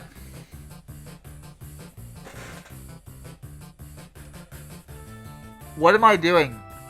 What am I doing on that part? There's so much going on there. And then I'm just dead. And then I'm dead before I can even figure out what the hell I'm supposed to do. It's like a whole new scene. That's what it turns into. I don't have any time to digest it before I die. And then I come back here, so I completely forget what I've seen. I reach that point again, and then I die again. You see this part? This part's easy. This might as well just be 6 photos plus 4 to inconvenience you.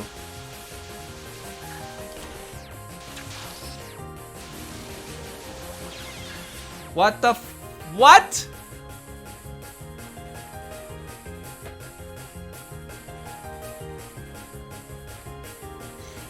I don't even know what killed me that time. Was it the laser beam or was it the pedal bullet? What does the pedal bullet do? How dodge? Oh shit.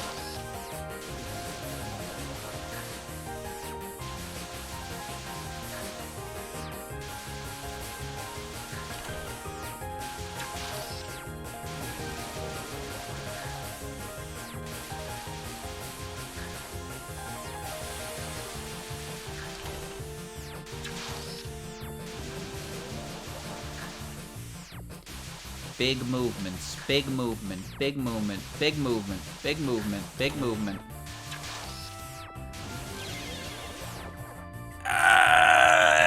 Chihuahua!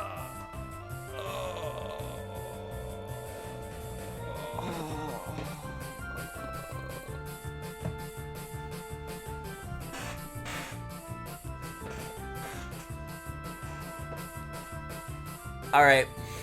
Somebody talk. Somebody explain to me.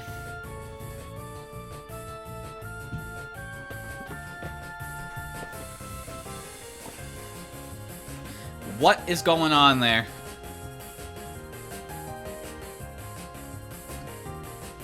Take the 4th photo while centered. Rush down. Then tap right. Over and over. That's it? Okay, I can do that. Translation. He can't do that.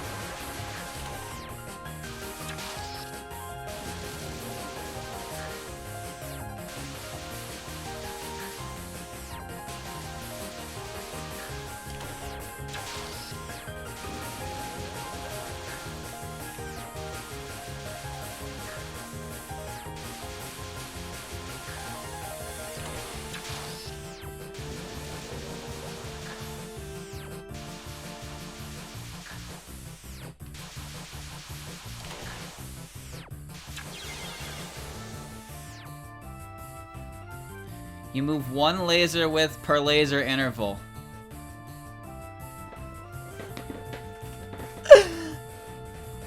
Okay.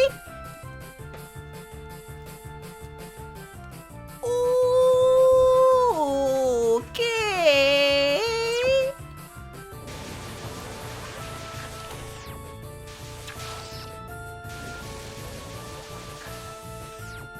Nice. Nice.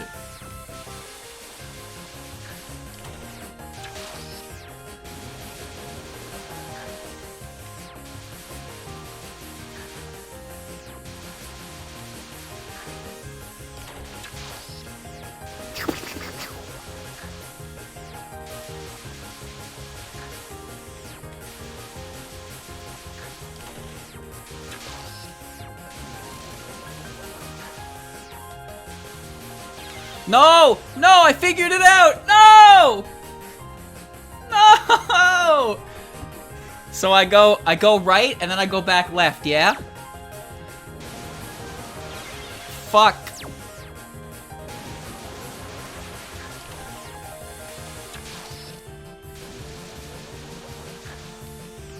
Do you know how difficult it is to do that? I'm not used to tapping my control stick like that. At all. In fact, I was so surprised it worked that I panicked.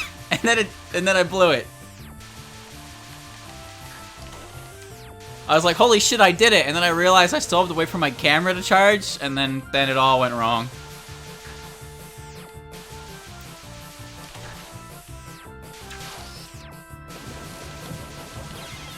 I went too fast. You gotta go slow.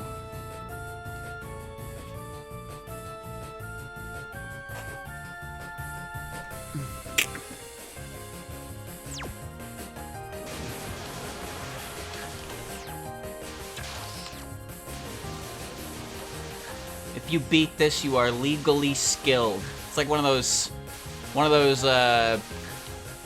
amazing advertisements you get. Where you have, there's one I keep getting where it tells me if I beat it, I'm legally skilled, and it's a pig. It's a pig, right? And it jumps. The pig jumps, and you put ground below it, and there's like, you can, it's the background is bikini bottom for some reason, and it's a pig, right? And then you clear like 5 hurdles and you're like a noob, and then you're like, you go from noob to like novice to okay to good to skilled, and I can only imagine how many times you have to do it to reach God Gamer. Probably like, I don't know, 50? That seems about right at that level. I think my favorite part of those adverts are the fact that nobody in them can ever successfully accomplish the game in question. I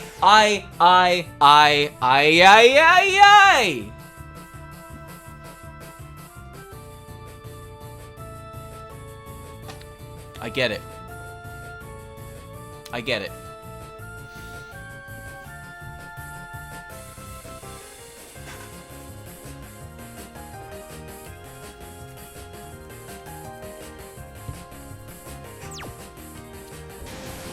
Like, I see one where it's like, get the treasure to the guy, pull the keys out to make the treasure and lava fall on the bad guy, and then they pull it and they put the lava on the good guy, and they're like, what happens next? Well, what happens next is your dude's dead. You killed him because you can't play shitty mobile games. And now I have to be it. I have to be mobile game player number 50,000, the Legend 28, in the flesh. Oh, right, I had my camera charged. I was busy scratching myself. Yep. Totally a valid reason.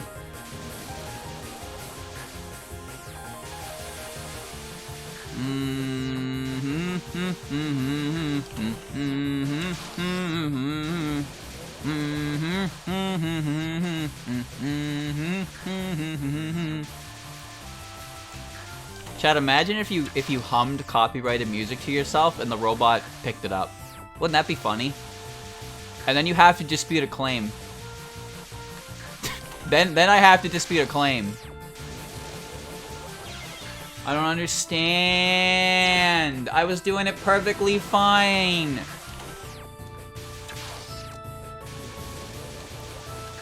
Sorry, but you don't own that. That's my voice. No, we own what you're saying. We own words now. If you say our word, we get the money for it.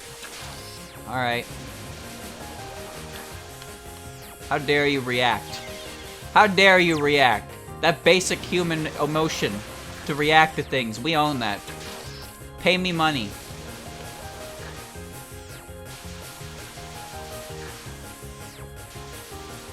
Amazing how if they had succeeded in that, they probably would have lived up to their name. The Fine Brothers. Nowadays, I'm sure they're less than Fine Brothers. How could they think that was a good idea? How could anyone think that's a good idea?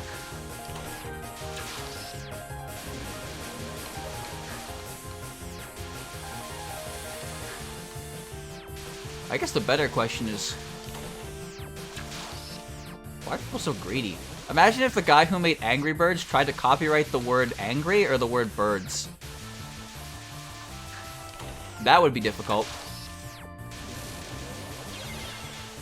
Nothing ever makes sense. Ever. Ever.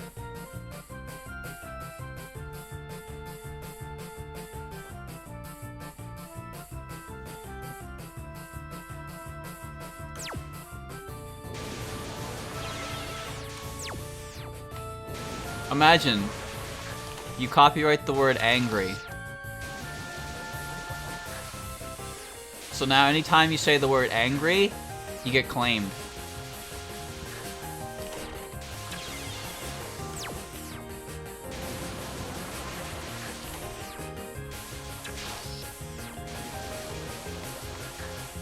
Just imagine that scene in Avengers. Quick banner, you have to get upset. That's my secret, Captain. I'm always upset.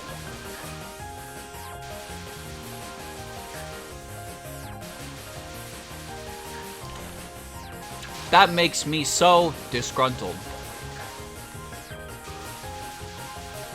Crom gets a quote. Now I'm unhappy.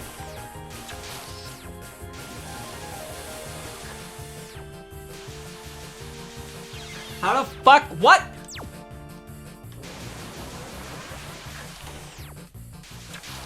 I don't think you understand how close to my screen I go to do that, chat. I'm talking levels of gamer lean that are not, like, possible for mere humans. I'm talking my back is gonna be broken by the ripe old age of 24 levels of lean, just so I can make sure I get hit by that fucking bullet.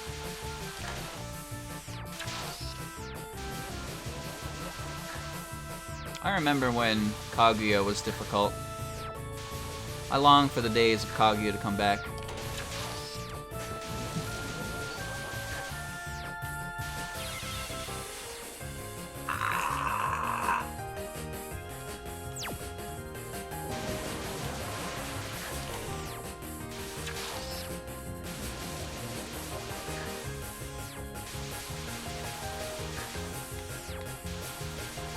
Shikieki Yamazana do.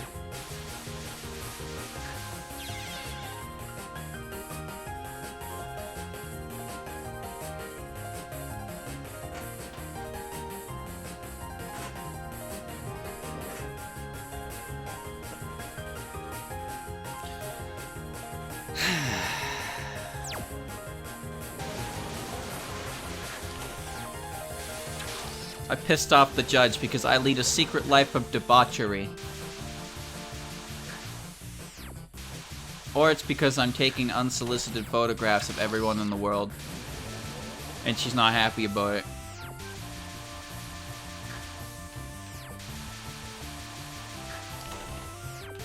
Of course, she's stage 10. Yamazana, Yamazana, Yamazana do! What the hell? I spend almost a minute to get to that part. And then I immediately die and have to restart. Every fucking time.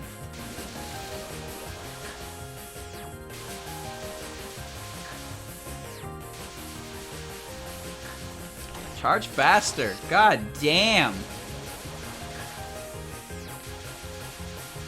Oh, that's bad. No, that's fine.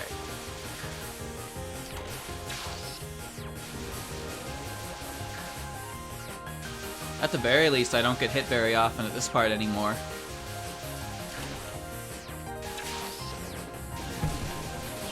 I moved too far, you freaking idiot! You move too far, you get hit by the little bullet!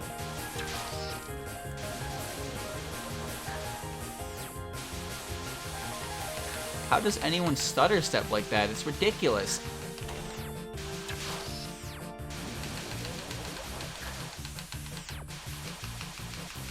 Chat, I can't do it the same speed to the left as I can to the right. Help! How do I can't! I do it slower this way. But then to the right, I could do it perfectly fine.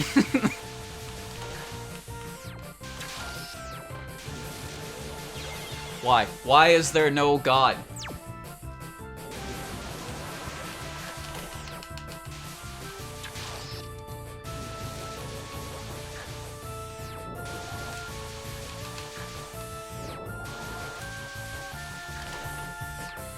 That didn't even matter because I got the camera charge at the same amount of time anyway. All I did was fuck up this pattern and almost get myself hit.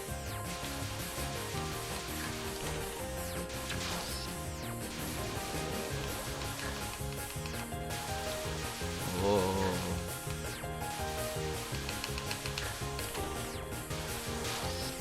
Oh, that's pretty cunt.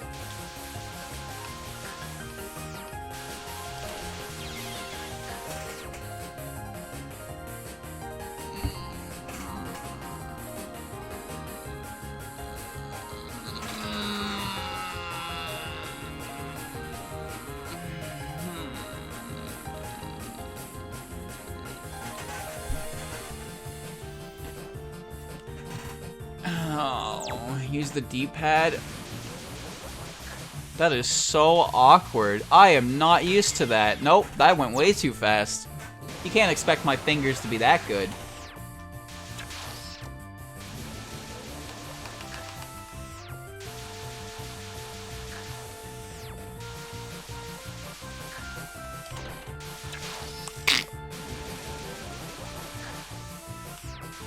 I've so many things I haven't used my fingers for, chat. Like tuning an instrument.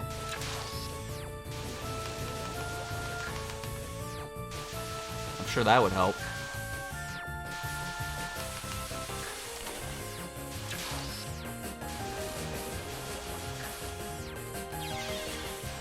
Oh! So what do I do after I, like, clear that and I get the picture?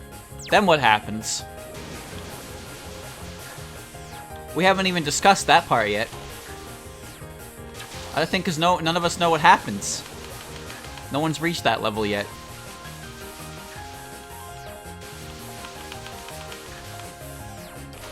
Yeah!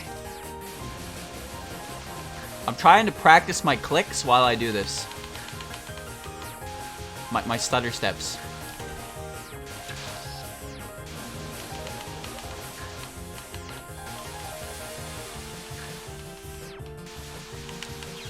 Fuck!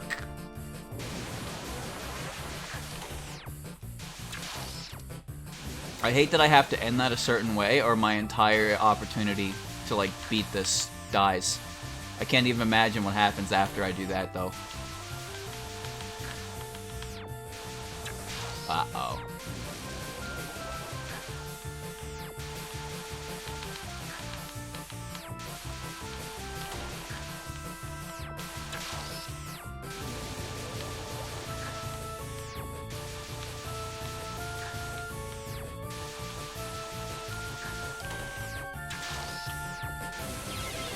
I can't even reset my position enough to try.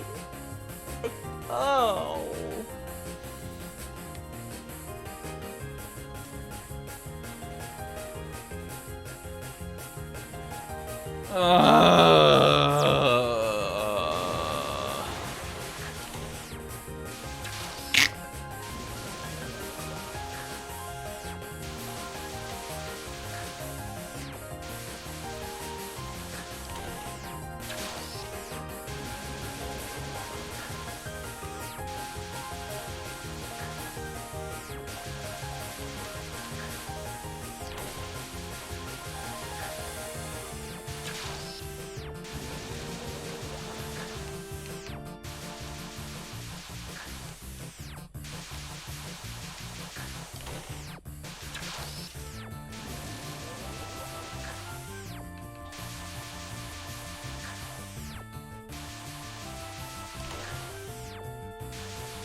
That is so much easier than lasers! Are you kidding me? Why are there just randomly lasers in the middle of it? What is that shit? You don't have to clear this, you can skip this? What am I, a bitch? How long you been here? How long you been here? 13 months? You've been here for 13 months and you think I just quit. You think I just skip things? Like I'm not the most stubborn jackass on the fucking planet. Unbelievable. You think you know a guy. You think a guy knows you back. But that just ain't the case. You think I'm gonna let the short little bastard win? You think I'm gonna let her win? No. No, I'm coming out on top.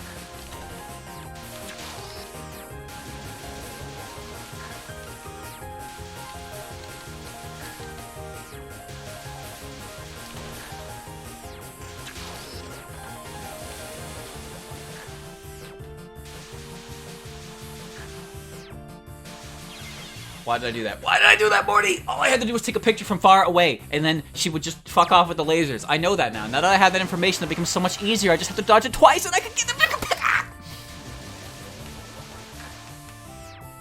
Okay. I understand now. You think this scares me anymore? Do you think I fear a ridiculous amount of lasers aimed directly at me? No, I don't.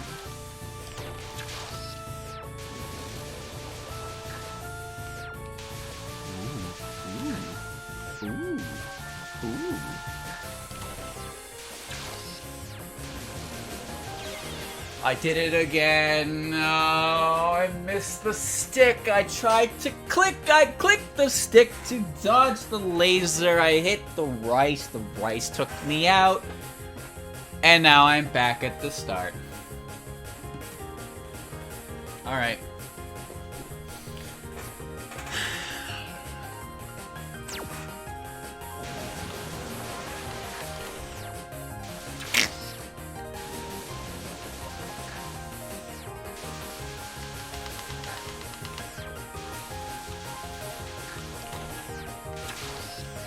Oh yeah, it's gamer time.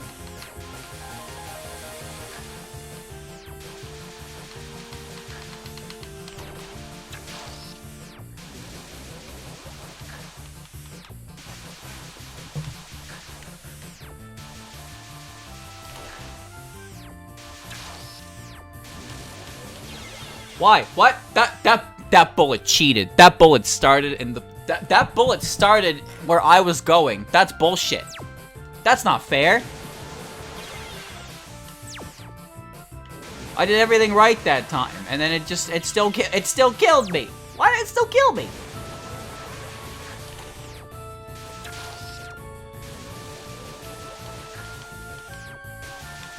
I got past the lasers once.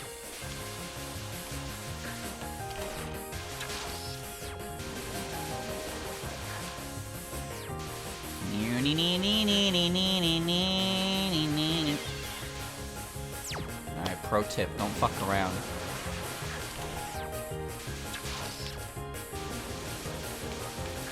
What is this background? I'm trying to see it through the blue wall. It's like rocks or some shit. I can't really tell.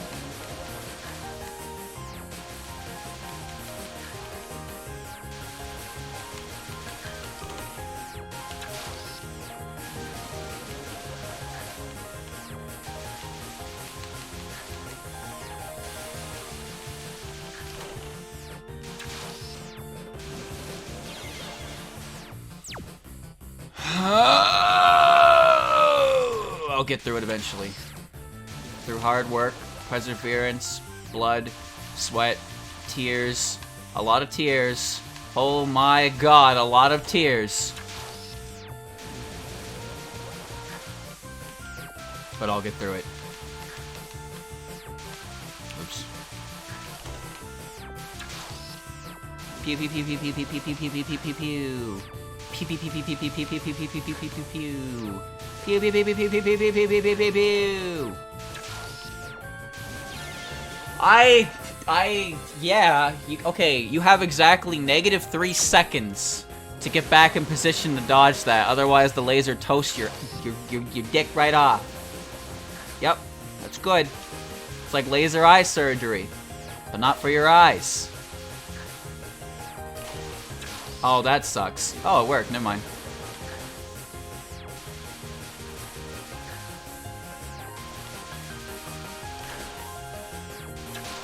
Yeah. Yeah. Yeah! How many photos have I taken? How often? How long have I been doing this?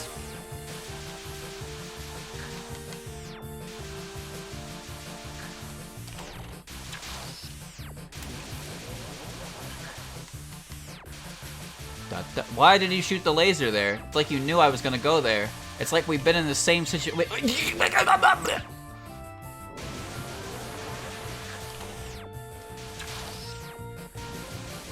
Whoops, those photos suck. Try again, Aya.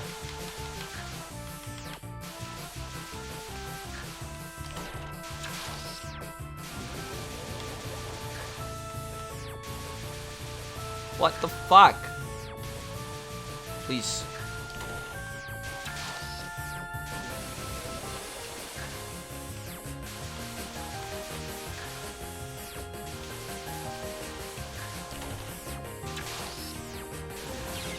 I can't do it! I can't! I just can't do it!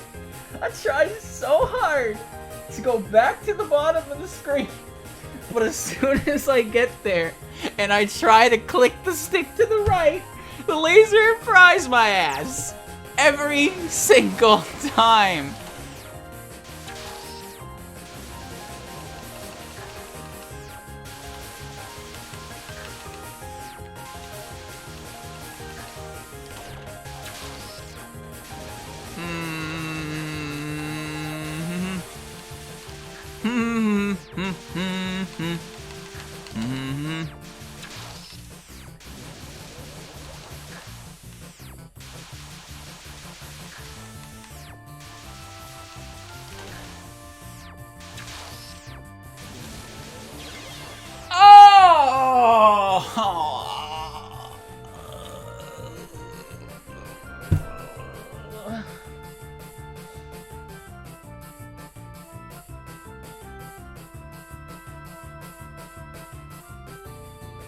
Defeat.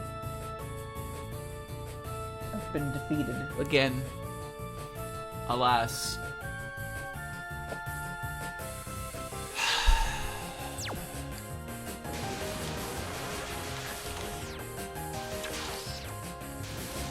Oh, I didn't move fast enough.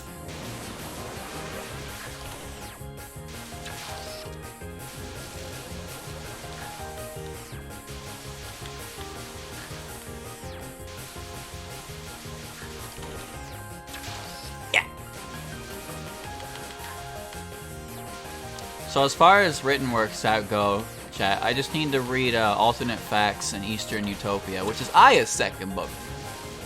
Then the Grimoire Usami, which is basically, it's an updated Grimoire Marissa, but it's from the perspective of Sumereko this time, not Marissa. After that, it's the Cheating Detective Satori and whatever that one with the whale is. I don't know what that is yet. I don't even know what yokai that character is. I thought she was a whale, but I don't think she's a whale. I think it's just the hat she wears. Either way, I'm almost caught up on the written works, and it's kind of sad. Oh, there's still one more volume, actually, of Sengetsu I need to read. It has Clown Piece in it, so I'm curious as to what she's gonna do.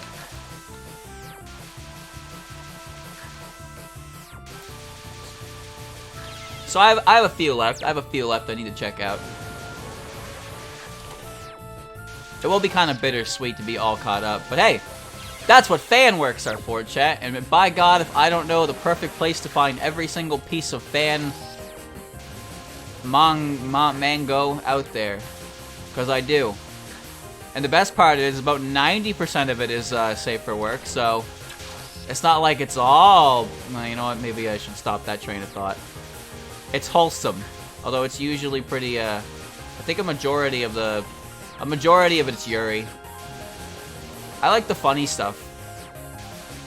One of my favorites was one that was called Cho Marisa, which is literally just Marissa if she was like fucking super swole. Just incredibly swole. And everybody's like, holy shit. And she just doesn't even see what the problem is. She's like, what's wrong, Alice? And she's ripped, and Alice is like, holy shit. She's so ripped and so attractive. It's like, I don't understand, Alice. What's the problem? I'm just fucking ripped, that's all. I don't get it. I don't understand why it exists. It was funny, though. Because it didn't take itself too seriously. It wasn't edgy. And it was perfectly safe for work. That's 100% okay. Nothing wrong with it. I like that kind of stupid.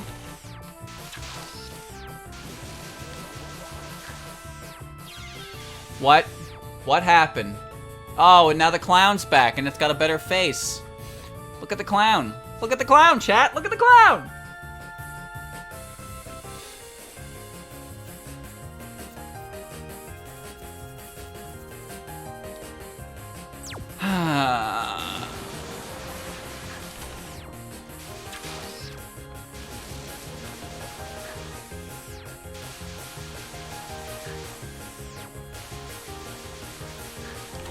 I got linked to the site I use a long time ago, and I kept reading shit.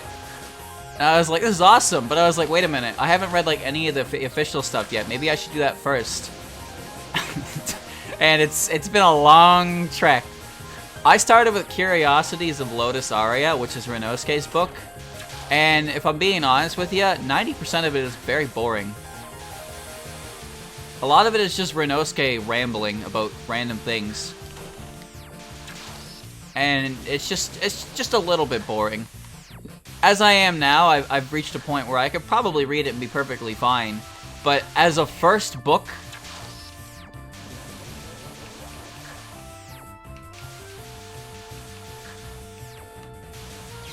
my camera wasn't done. Are you kidding me?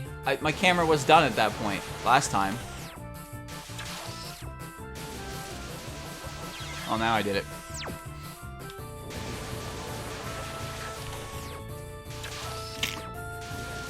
That was a shitty first picture.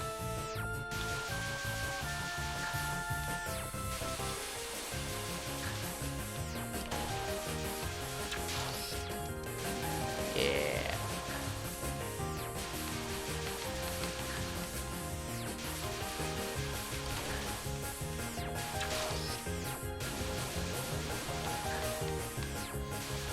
The main issue I had with it was because since I wasn't very familiar with the way Touhou characters worked outside of the game yet, my first interaction with it was just Renosuke monologuing to himself, and sometimes Reimu and Marissa showed up, as well as some other characters. Which ultimately is fine with me. But again, since this was my first exposure to the written works, it was kind of like, well, I don't know. So I put it off for a long time. In fact, I even fell asleep trying to read it twice on 2 separate occasions. That was not a good sign, but I persevered. I went through it. And then I moved on to Aya's book. And I really liked that one. And it made me excited to read Silent Sinner in Blue. Because I knew that one was manga, and I was curious how that was to be portrayed. And it was portrayed very well. Well enough that it made me very, very interested in Forbidden Scrollery and Horn Hermit. I don't get it. Nothing goes right.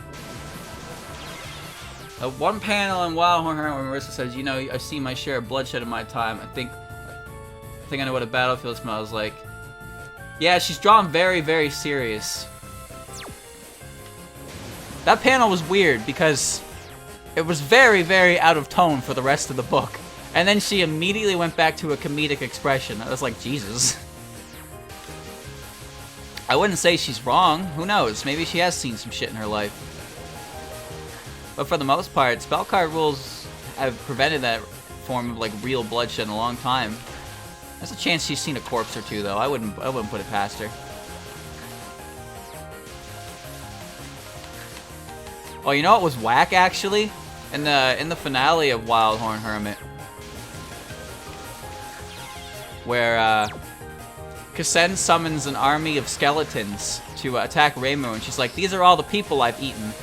And there was a lot of fucking skeletons, chat. There was so many skeletons. I was like, what the fuck? I guess what happened to Kasen was her arm got cut off, and with it, all of her desires or some shit, and she got fed up with hell and left. Became a hermit. So it seems all the evil in her is in the arm, and everything that was her was the arm, and then she mellowed the fuck out. I think? I don't really know how that works.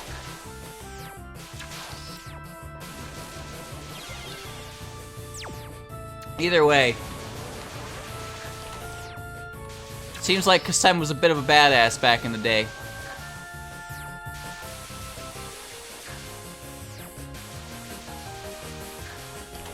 Can't imagine an Oni will ever be written as a main villain just because they're so freakishly strong and unreasonably powerful. She just fucking threw concrete pillars at her. And even Raymond was like, these attacks are not beautiful at all. This is why I hate Oni. Because the Oni are just all about strength more than anything. So even with the spell card rules.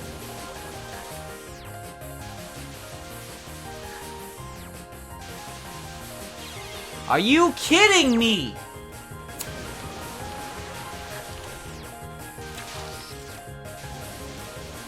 Even with the spell card rules in play, they still play a little bit aggressively. I mean, Suika just kind of punches you.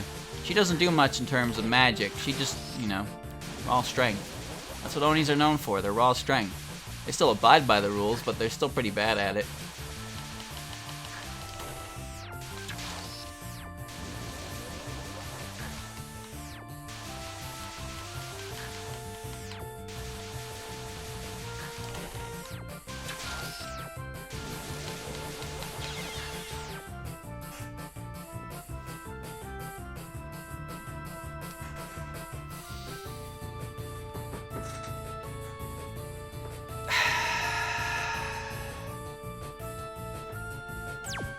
How long have I been here? An hour? 2 hour? 3 hour? 5 hour?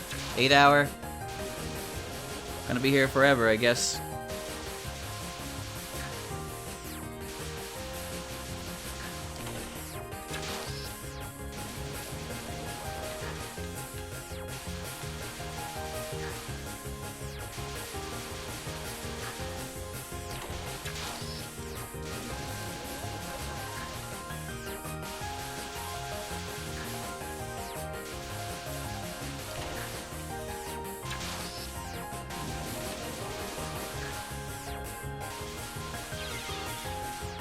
I'm just gonna move right, because moving left is very hard. Can't do it as accurately as I can to the right. I don't know why, though. I really don't know why I can't do it the same way. I can spin counterclockwise faster than I can spin clockwise. I don't know why that is, though. It doesn't make any sense to me. Because I'm left-handed?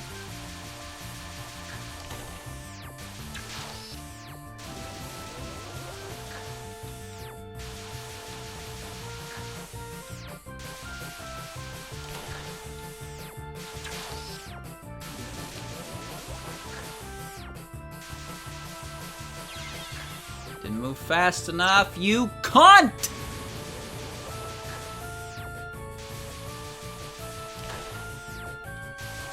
I have an idea.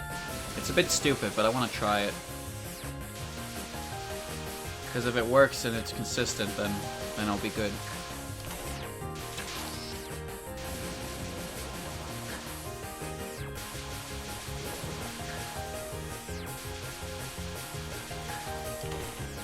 Just going on the nature of this game, I feel like this will work. But we'll have to see. We'll have to try it out.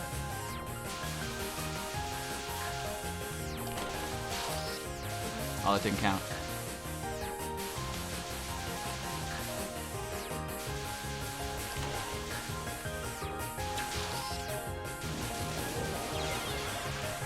No, but I can at least move a little bit faster like that. Let me try that out. Let me try that. Let me try that.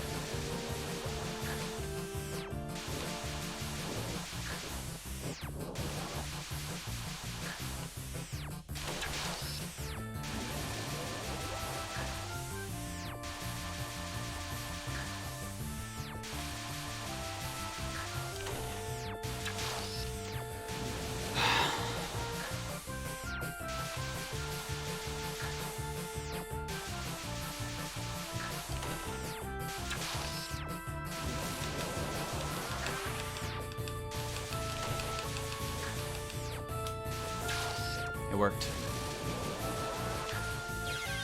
It worked. It worked. It worked. It worked. It worked. It worked. It worked. I have a solution. I have a solution to the lasers. I am so excited.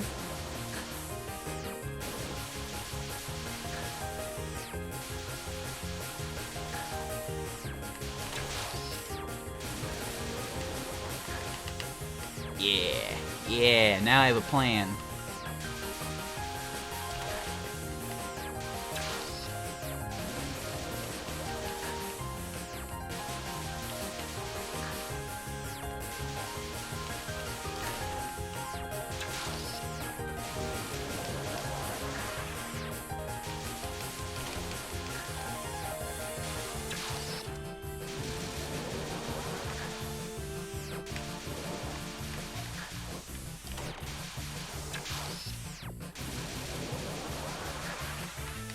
Fuck!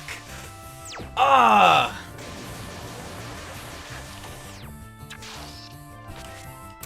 Double fuck.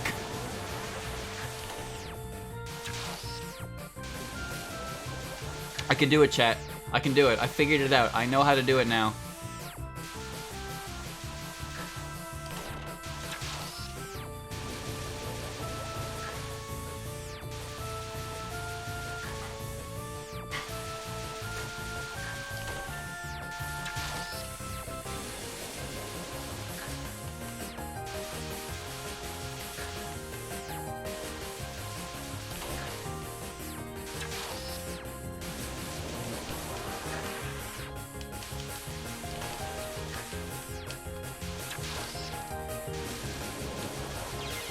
And then I blow it right away. Kaboom! Blew it!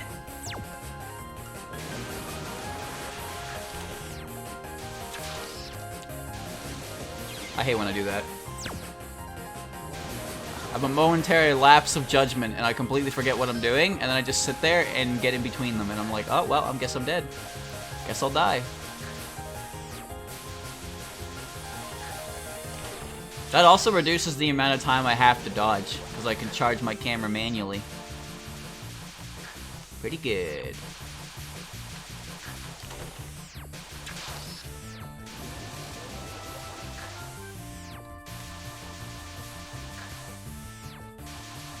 Oh! No!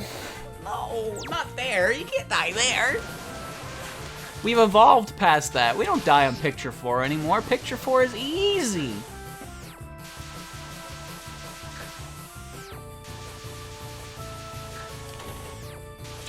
Endurance test.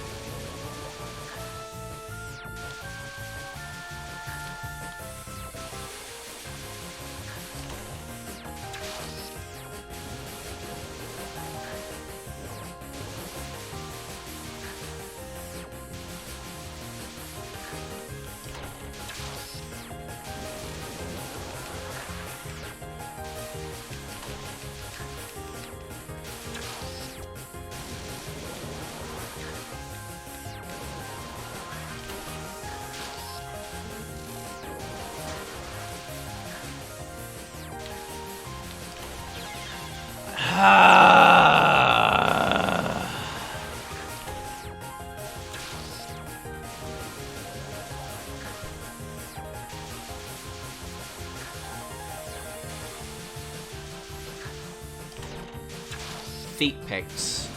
They only work sometimes. And only when they need to work do they not work.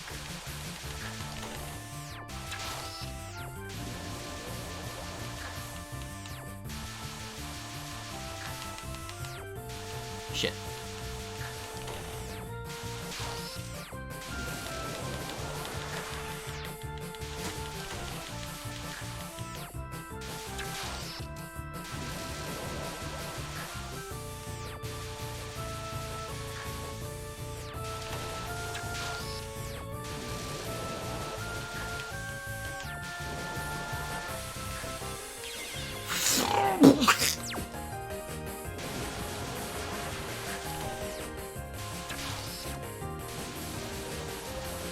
How long has it been? How long has it been?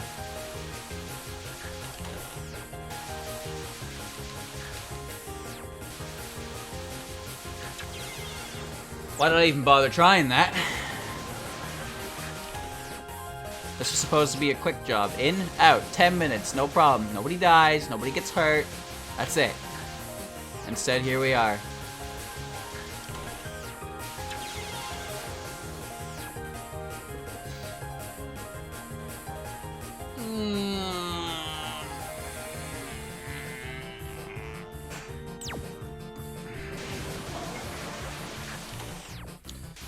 Nine o'clock.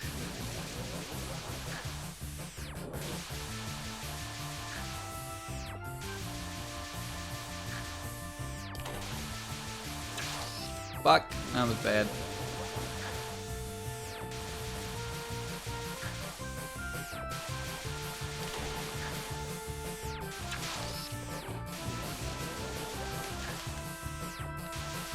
Oh.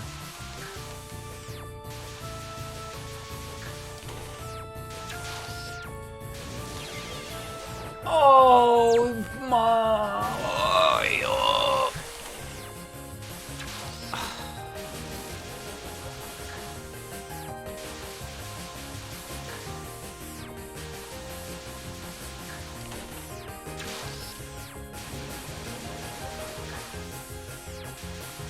Why is she so powerful?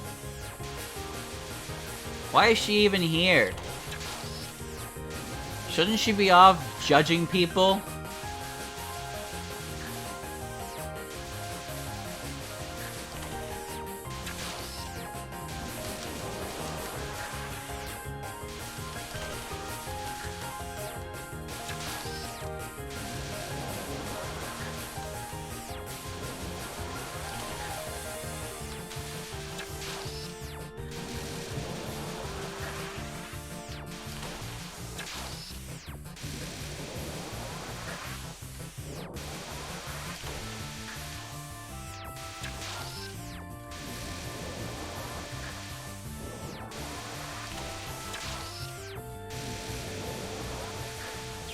No, that's so easy! Oh, why did I die on the easy part? That's so much easier than everything else! Oh.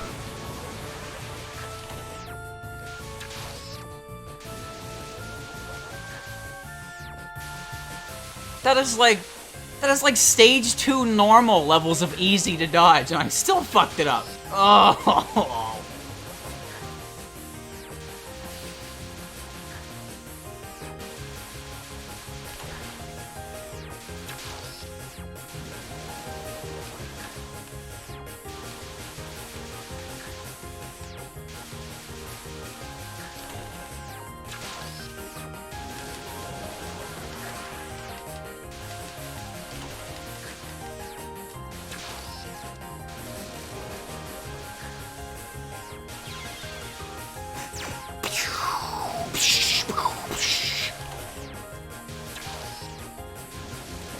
Fuck, I did it again.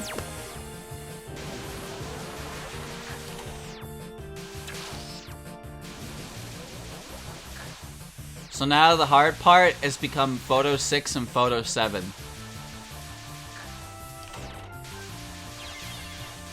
And I guess Photo 2!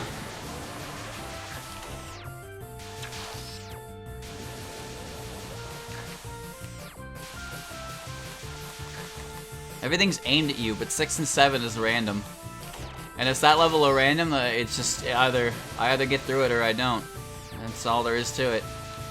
Sometimes I get a good pattern, sometimes I get a rough pattern. And whether or not I'm able to complete those patterns is completely dependent on my ability to play Gem. But I've been playing Gem for almost 3 hours. My ability to play Gem, very, very low right now. At the very least, I finally discovered how to do this shit consistently. That is so much easier now.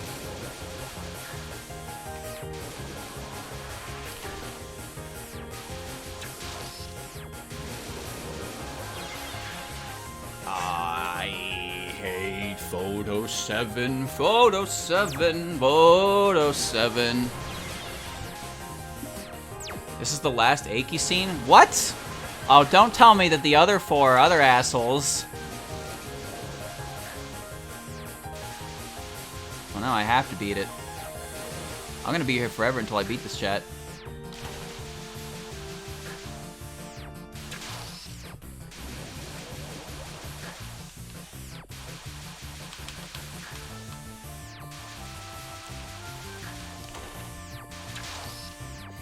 I understand it now, though. I know exactly how to do every single photo.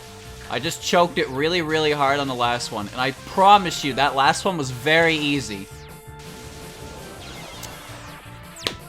And I fucked that one up. Ugh.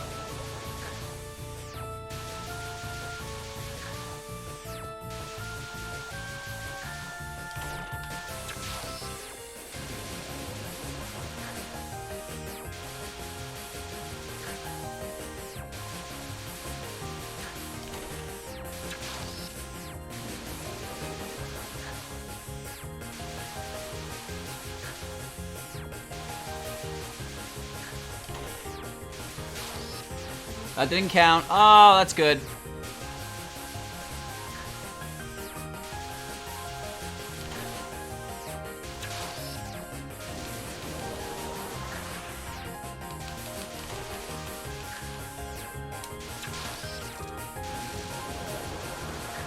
Now that's lucky. That was not fortunate. I moved way too left. I should have just stayed under her. It's so much easier to dodge things when I'm under her. Ah, I did it again. I understand there's more room to work with the farther away I go from her, but I can't dodge diagonally to save my fucking life. I can just dodge oncoming bullets. I can't dodge sideways bullets.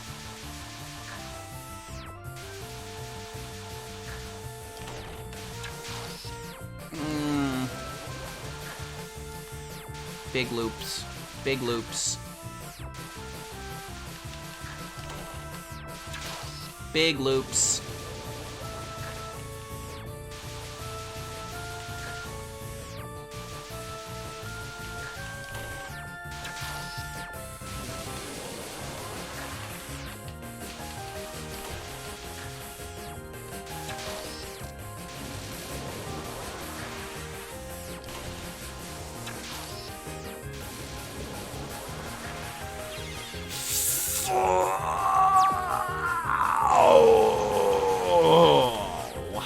What can I do except accept that I got hit?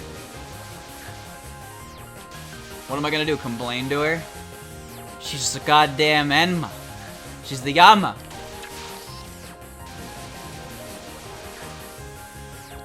Judge, you didn't play fair. It doesn't work.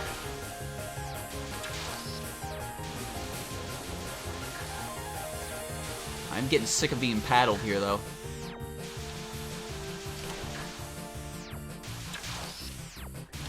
Not enough screen time in Touhou 9 for ya?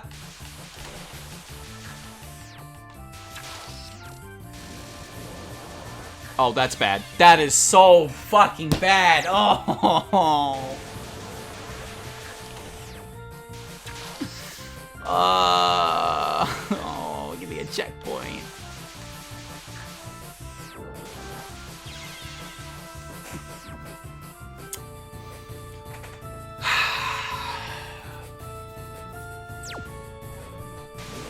How are you can't have the Prism Rivers because then you need to take a photo of multiple of them. You need a photo of Merlin, Lunasa, and Lyrica. You can't have a bunch of photos of all of them.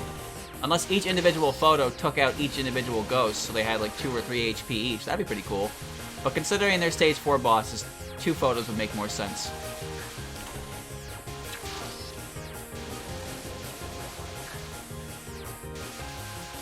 Getting through the 5th one is all about how I get through this 4th one.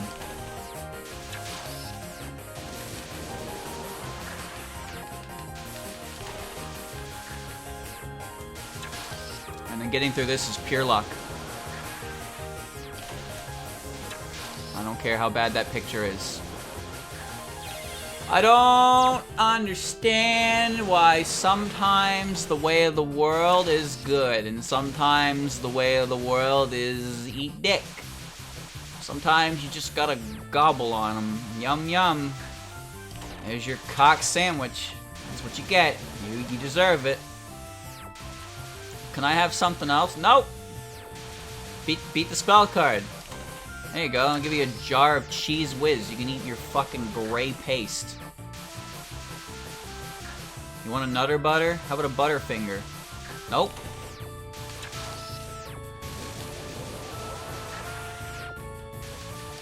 Oh, what the fuck?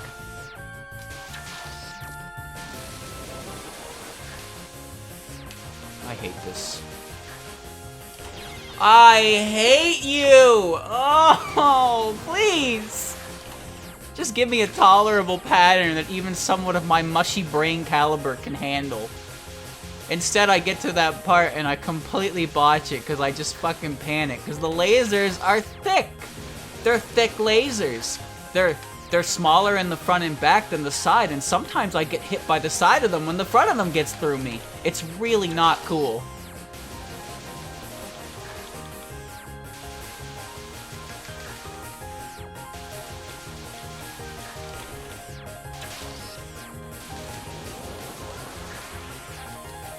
This one is so nerve-wracking, but once you understand how it works, it's pretty fucking easy.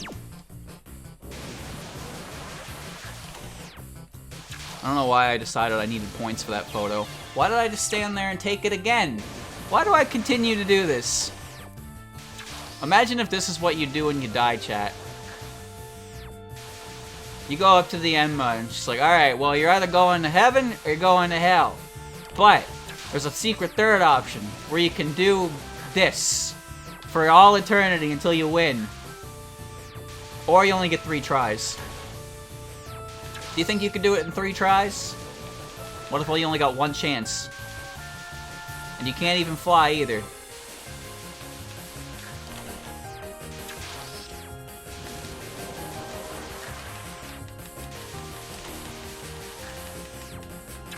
Fuck that, nope.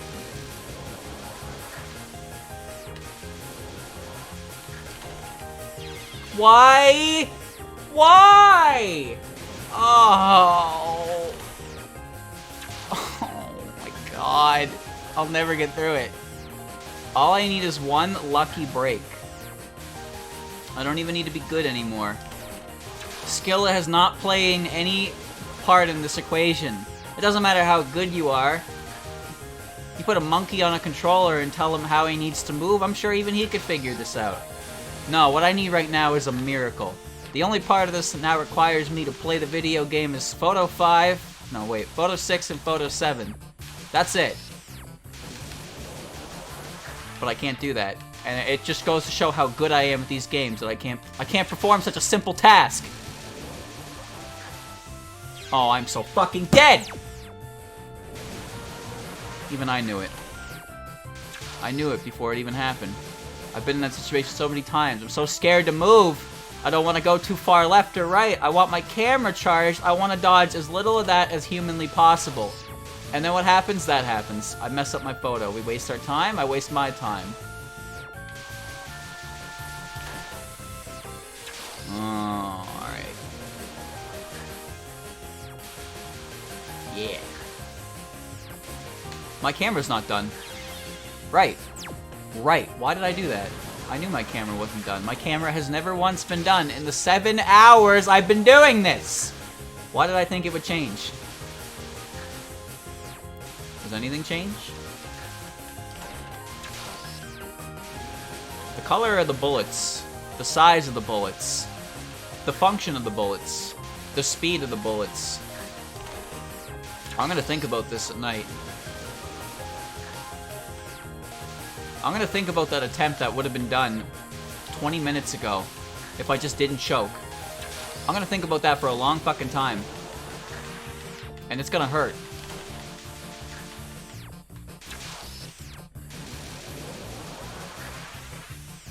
Now that was a good pattern!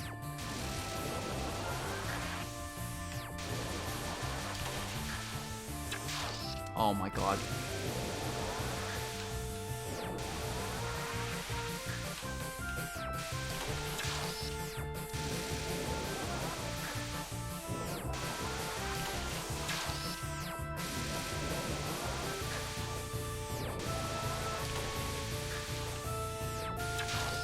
Yes, yes!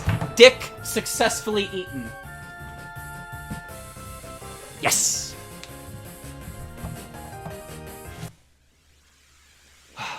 347 shots.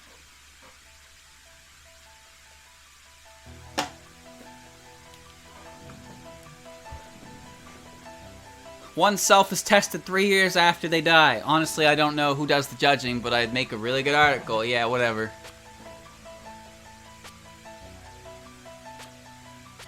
There's still more. There's 6, 6, 6, 9. Oh well. 39, 207, 78, 347.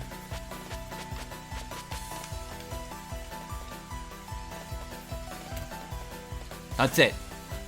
I'm done. I'm finito. Finally.